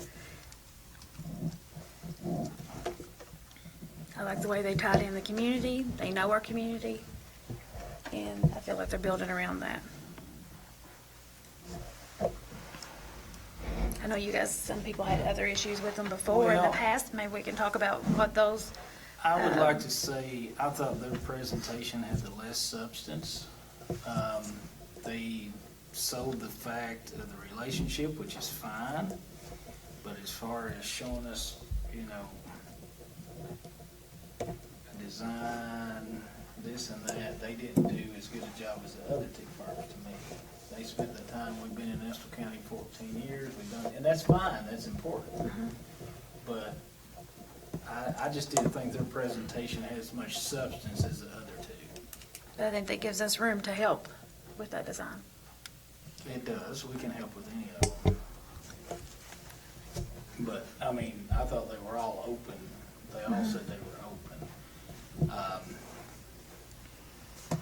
I do know I've had some issues with some of the past jobs being done that I've been involved with, a lot of change orders. I was very impressed with the other two's low percentage of change orders. There's been some simple mistakes made at the West Urban But that's building. what I think we should talk about, like what were those and why? Do we know exactly what? There was air, the air units out there are turned in backwards in the wall. You cannot take them out and actually work on the motor. Was that the architects? Was Well, that who's in charge? But I know they said they had issues with the train and. No, that was faulty, but you cannot physically take these out and work on them. We've had an exhaust problem. Sometimes part of the building smells like sewage. And Jeff can explain this. The intake is too close. What was that, Jeff? Because I called you about it, some of the people complaining. according to our maintenance people, that the intake or the exhaust pipe for the sewer system And the at intake of times the is too air close. system is too close. They think that it's too close. It also has to do, I think, with the humidity level, or not the humidity level, but the heaviness of the air because of the location of it being next to the river. A lot of fog and the heaviness of that creates some of that as well. And I know that seems minor, but a $13.5 million building to smell the basement and sometimes the cafeteria to smell like sewage is not very pleasant, so. Well, I went back and tried to educate myself about the building process that went on at West Irvin. And from what I gather, there weren't a lot of change orders that were because of design and those things. Some of the change orders, my understanding, was due to unforeseen circumstances. For instance, when they started digging, they didn't know that there was a roof buried in the soil, and that had to be a change order to have all of that removed. There's always going to be unforeseen circumstances that come up. I wasn't on the board during that time, but I've tried to ask questions to try to be educated and informed about this process. And my understanding was there wasn't a lot of change orders that went on at West Irvin that were, they were just unforeseen things. You know, with any building, regardless of the size, sometimes there's unforeseen issues or complications that come up. But it seems to me that Ross Torrent has been very available, and my understanding, even with the train units, they went to bat for us over that. Is that correct? That is correct. When we were having trouble this past year, they basically did. And I think our board, we actually did. My understanding, the board requested, and Train was. I told them they may not love the project. But they did that. They did, yes. And they did go to Train and say that they did tell Train that they would not spec them on any other projects if they didn't get down here and fix it. Because this board, I don't think none of you all. We have called several times and Train just laughed at us. And as a matter of fact, the previous board, that when that project was bid, that was an alternate. There was an alternate that the board picked up in that design that basically went with Train equipment.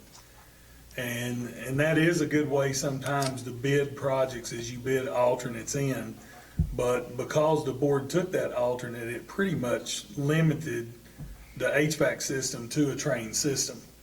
And then that's when Ross Torrent did get involved at our request. We did request them to get involved. And they wouldn't have known that there was a problem if we hadn't have requested it, I would say that. I will put in my 2 cents here just so you all know where I'm at. I mean, listen, I can work with anybody. I did feel like that, I think the point that Ross Torrent did try to make, even though they didn't present a specific plan, is until you pick a site, anybody that walks in here with a plan doesn't necessarily know whether or not that plan will work, because you don't know exactly how much acreage you're going to have. I will tell you this, the one group that was critical of the design that was presented to the workforce cabinet, that was a design that I told them, I've got to have something to present to them. I've got a site here that could be somewhere between 5 to 10 acres, because at the time, the minimum site is 5 acres, plus another acre for every 100 students that building would serve. So at the time, we told them, okay, let's look at a 5 to 10 acre site. And they said, is that all you can? I said, I don't know. I said, let's do it this way. Let's look at a 2-story building that would maximize the amount of space in case we cannot find that property. That was a drawing that was thrown together in a week's time, because I had to present the workforce. I'm not holding that. No, I'm not. But that's one thing too, that I would say that 2 of the 3 companies tonight that presented actually had conversations with me, and they actually found out the details of the project. One of those companies didn't. And I think if you think about the one that talked about the grant proposal the most, they're the group that did not talk to anybody. And not that, and I enjoyed their presentation, and I think what they gave us in terms of why would you do a one-story building versus a two-story building, that's very important. But they assumed right off the bat that we were looking to build a two-story building, and they would have known that up front. The other group knew that because they came and met with me. And I told them at that time, listen, there is no design. There's no piece of property. We're just telling you, we think we can obtain a 10-acre piece of property. I'm just gonna hit some high points on the three groups. The Tate Hill Jacobs, I did like the way their design had the base separated. They were thinking and putting that exterior wall down the middle, because as you know, with garage doors and bays, you cannot be energy conscious. I mean, you're just gonna lose too much energy. I like the fact of that, because you can make part of the building really energy efficient, and the other part, you just do the best you can do with. I did like the second one, Sherman Carter Barnhart. I did like the fact that, they had looked into the size of this building being cheaper to do a one-story, and they left room for expansion. I like that. On the Ross Tarrant deal, I did like the fact that on the auto mechanics, they had talked about putting an exhaust in one of their other buildings so you didn't have to open up the garage doors for ventilation. So there were things I liked about all of them. I just, like I said, just the presentation, the details, I thought there were more in the first two.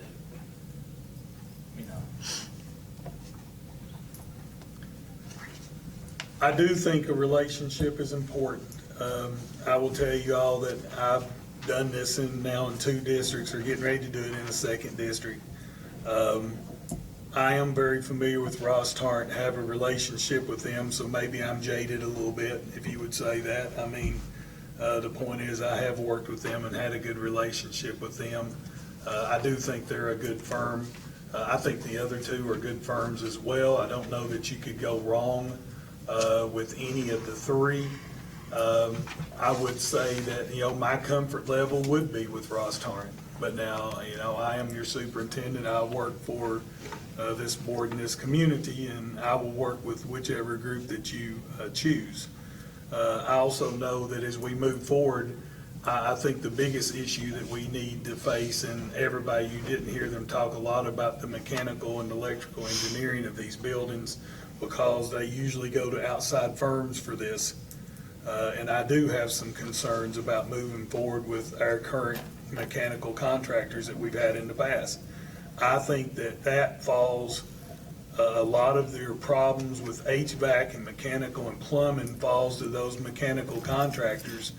And that's our issues. I'll give you an example right now. We've got a sewer line at Estill County High School that should have been, could have been, and should have been replaced when the construction was done out there, the last phase of construction was done out there, but the decision was made by the mechanical contractor to leave the clay line in. So now Who oversees that? That's my concern. The mechanical, well, the architect does, but you're dependent upon that mechanical contractor, and that mechanical contractor's also been, I don't want to, And I'm not. I don't want to say anything bad. I agree. The architect does have some. My concern, the architect gets paid 10% roughly of the project to oversee it.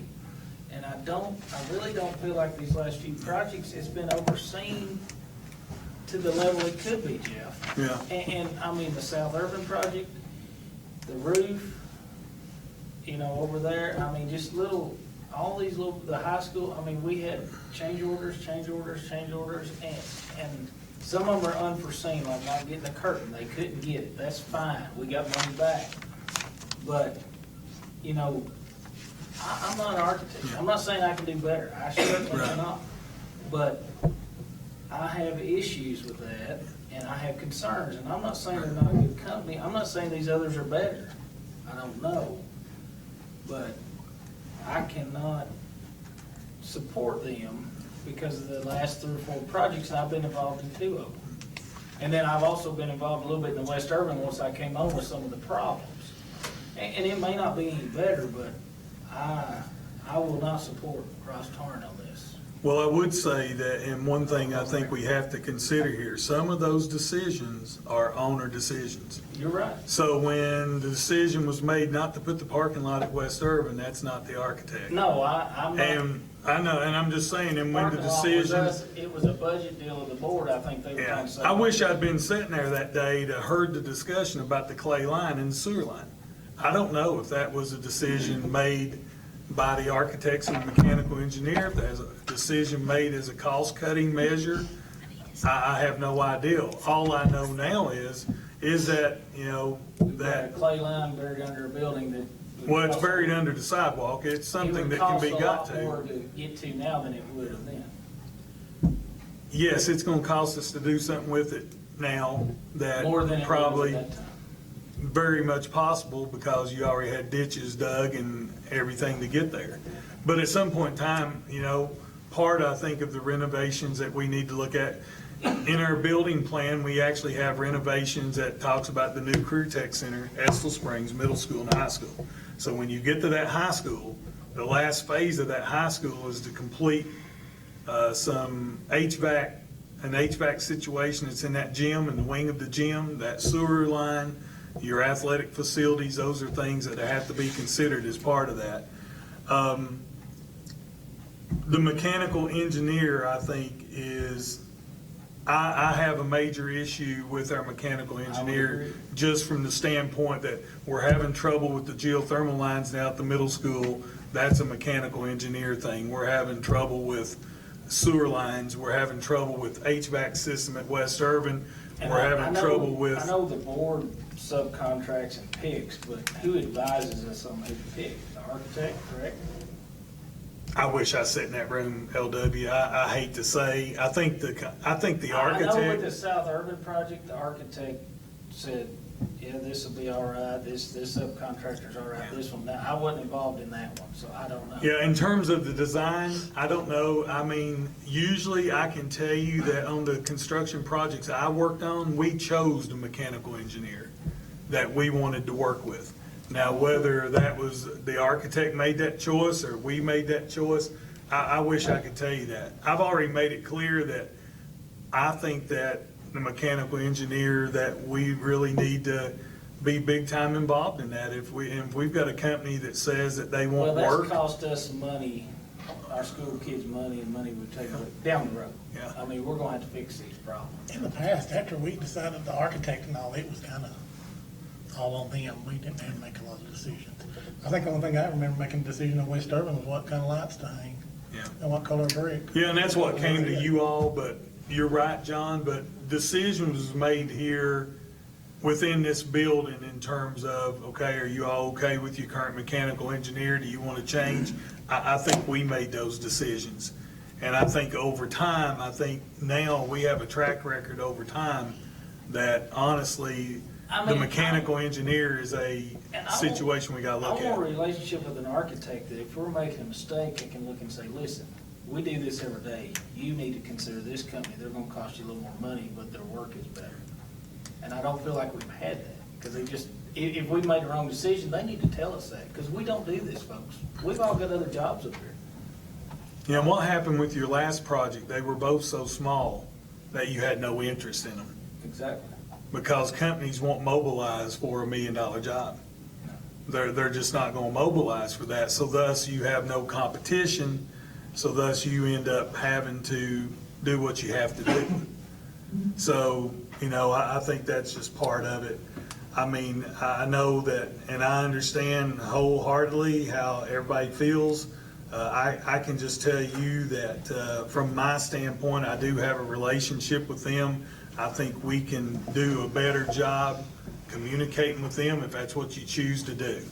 But I also will tell you this, I'll work with whoever. I know that I can do that. I mean, is it just me, or am I being too picky, or if we had some problems in these last few projects that we shouldn't have had? I mean, that could have been easily avoided. Through communication, yes, I agree with you. I just don't know, I wish I could say the blame goes 80% to the architect, 20% to this, 5% here. I'm not I saying can't it's do, all I know. them. I'm just saying, Yeah. if it's a possibility, you've got to try to avoid that. Are there any warranties that companies offer or that these architects offer after the work is completed? Are there any warranties that guarantee their work? You have general warranties on buildings that last for a little bit, not a lot. What happens a lot of times when you got equipment, Donna, we faced this on a career tech center that was built in my former district, that they delivered the HVAC equipment almost a year before it was time for it to be installed. It sat on the lot for 9 months. Well, as soon as that was offloaded on the lot, the warranty started. So the next thing you know, it's installed in the building. 3 months after the building's up and running, the warranty on the equipment's out. And of course, that was a general contractor that was basically, they were able to obtain those units at a cheaper cost at that time, and they bought them and they offloaded them, and your warranty started. And so there's all kinds of things that go into that. That's one reason that we've talked a lot about a construction manager, because then, every particular group is held accountable. And I've worked with a general contractor, had good success. I've worked with a construction manager, had good success.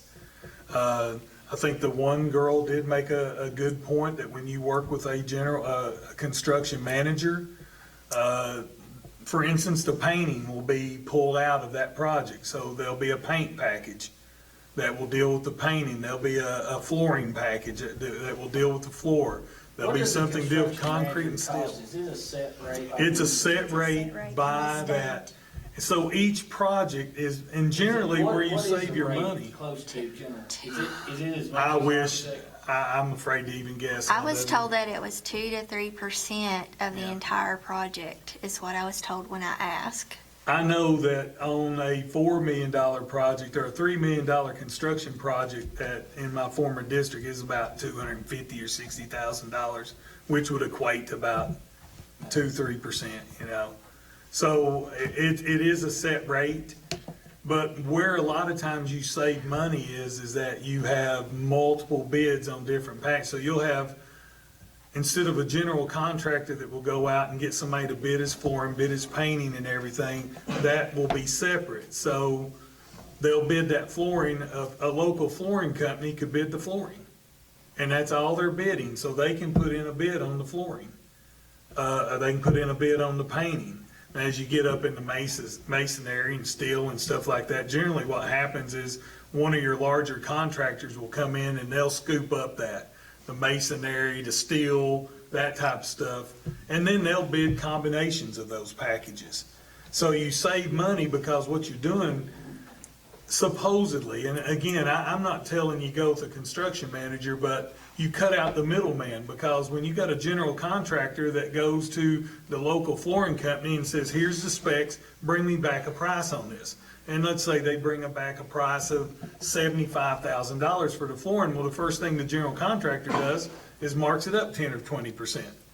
They said they can do it for 75. Well, let's put down 85. Let's put down 90.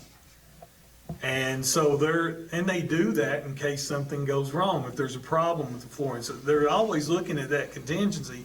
Well, if there's a problem with the flooring, they build in a buffer. But the whole reason for the contingency, they get the money, that's right. But the whole reason that you have a contingency in the project is to do that. So you don't have that cost, you don't have that add-on with a construction manager that you do with a general contractor. And that's a discussion that we don't even have to solve right now. That's something you can make a decision on here, because the first thing, I don't even think that it's not important to have the construction manager on board to select the site. But I will tell you, once that site's selected, they better be sitting in the room. And they need to be part of that design team, because they are the check and balance. When they hand that construction manager that blueprint and they say, hey, listen, this foundation on the right side of this building's not gonna work. Well, find out the set rate for us. I will. I'll get it and we can get that. It's probably We had a some, construction manager on the middle school project. and there's a good example of the time it did not work. Really? And that might be some of the reason we didn't quit starting, I don't know. We did. But you know, the big oversight on the middle school project was the ground. Yeah.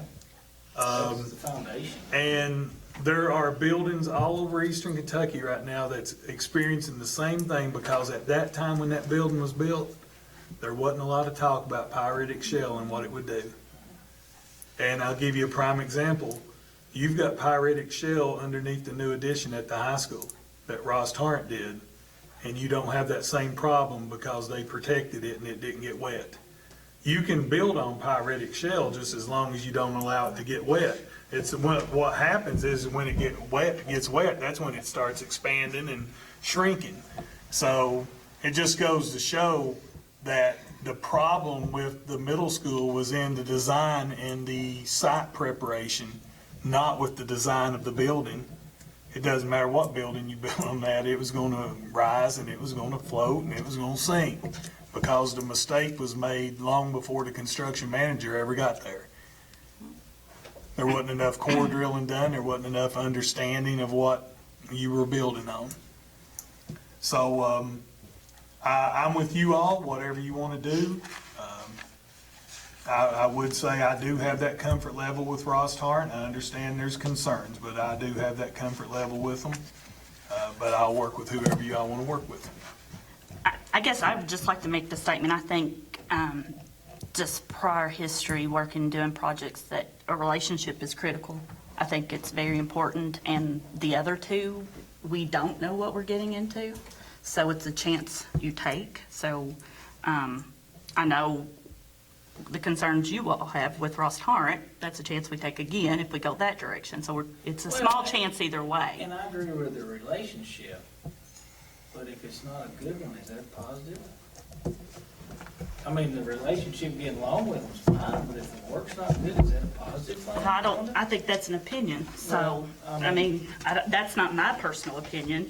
I think what I'm hearing, and I might be wrong, I know there's issues.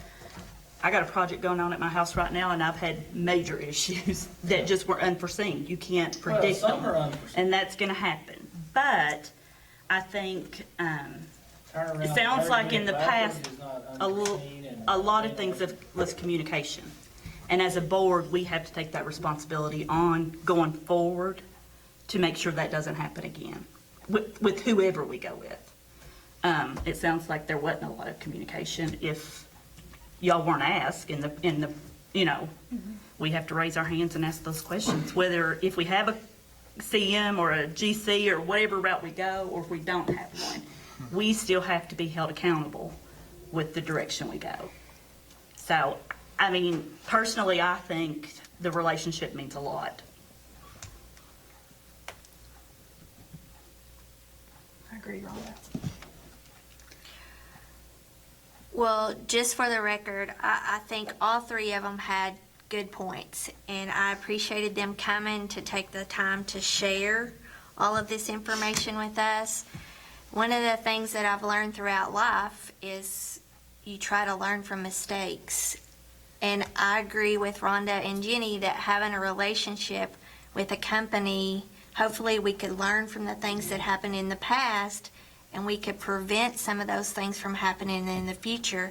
And I think LW brings up some very important points, he and John, because they've been through this process before, and they know the kind of questions to ask, they know the kind of things to look for, they know the kind of obstacles that happened in the past. I think we can learn from that in moving forward. I think a relationship is critical. I think all of them could do a good job for us. It's tough. It's a tough decision. But I think whatever we decide, we've got to make them be accountable, and we've got to be accountable for overseeing the project. And that falls on my shoulders, guys. That falls on my shoulders, and regardless of who you hire, I will take a firsthand responsibility in it. I have experience in this process. And this is not personal. Yeah. It's not personal. This is business, and this is decisions that we have to make to move forward. And we want this to be a beautiful building. We want it to be a showcase for our community. We want the best for our children here in Estill County. And I think that's the reason that we're struggling with this so much. This is a big decision after we just took a nickel tax and our communities, giving deeper out of their pockets. We're obligated to do a very good job with this building. And if we don't, Well, I agree, this building, and also, you guys, I'm telling you right now, buildings, but this is a major decision. Estill here. Springs is gonna have to be something that is gonna have to be done in conjunction with this building, Because so. once we make this decision, we're stuck with these folks, 18 months Well, you're with them on this project, on this project? on this particular project, so. And once you're in there with them, if there's problems, we're stuck with it. And I don't know these people from Adam. I've never laid eyes on these people until tonight. I don't know them. I've heard their names. I know they've done projects here in Estill County. I know we have a history of a long relationship with them. And, I agree that it's tough.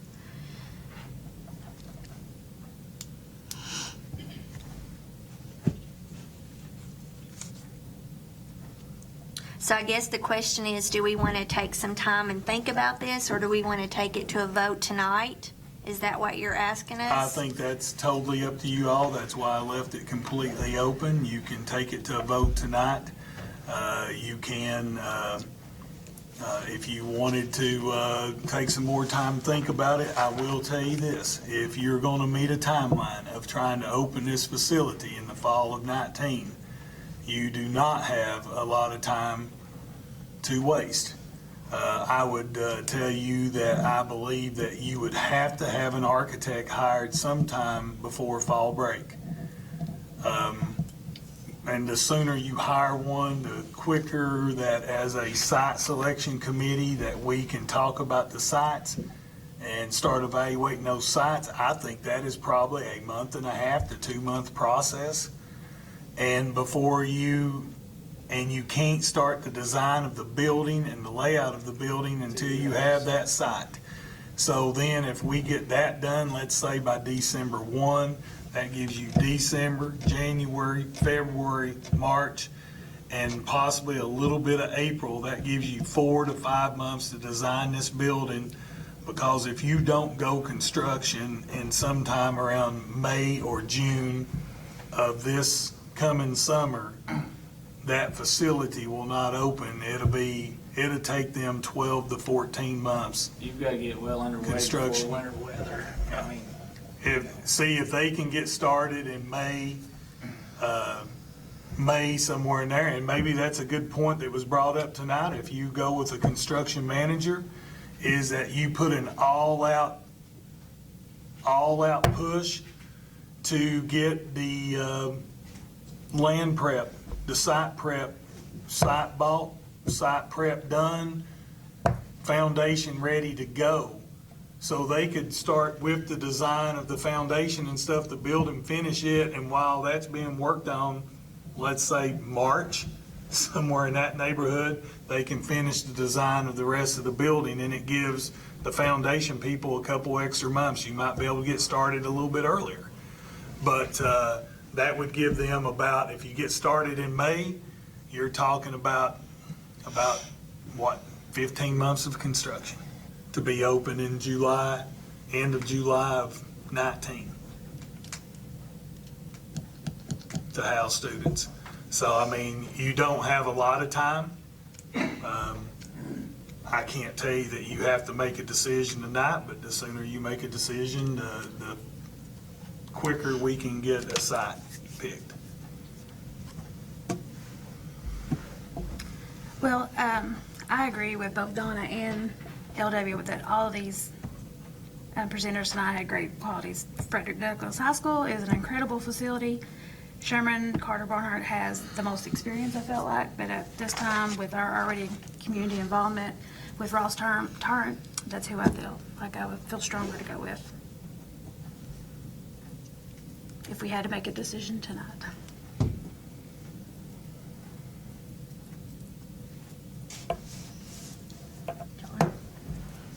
Any other opinions? I mean, they all have good presentations, like I said. You can tell the way I stand on this.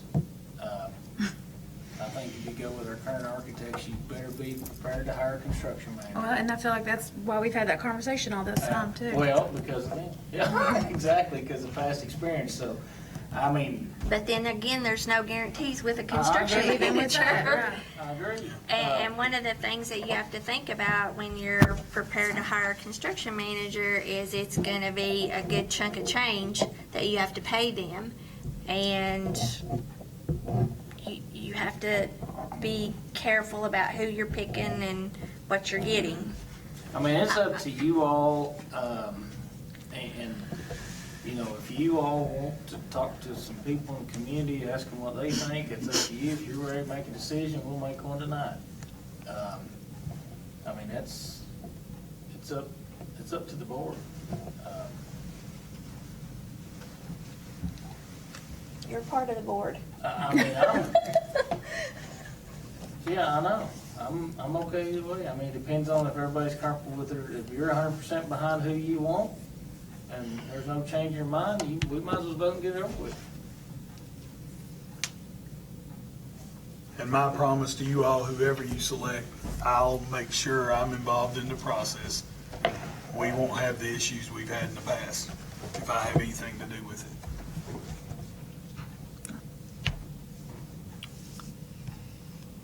Well, I guess at this point in time, I'm prepared to make a motion that we vote tonight.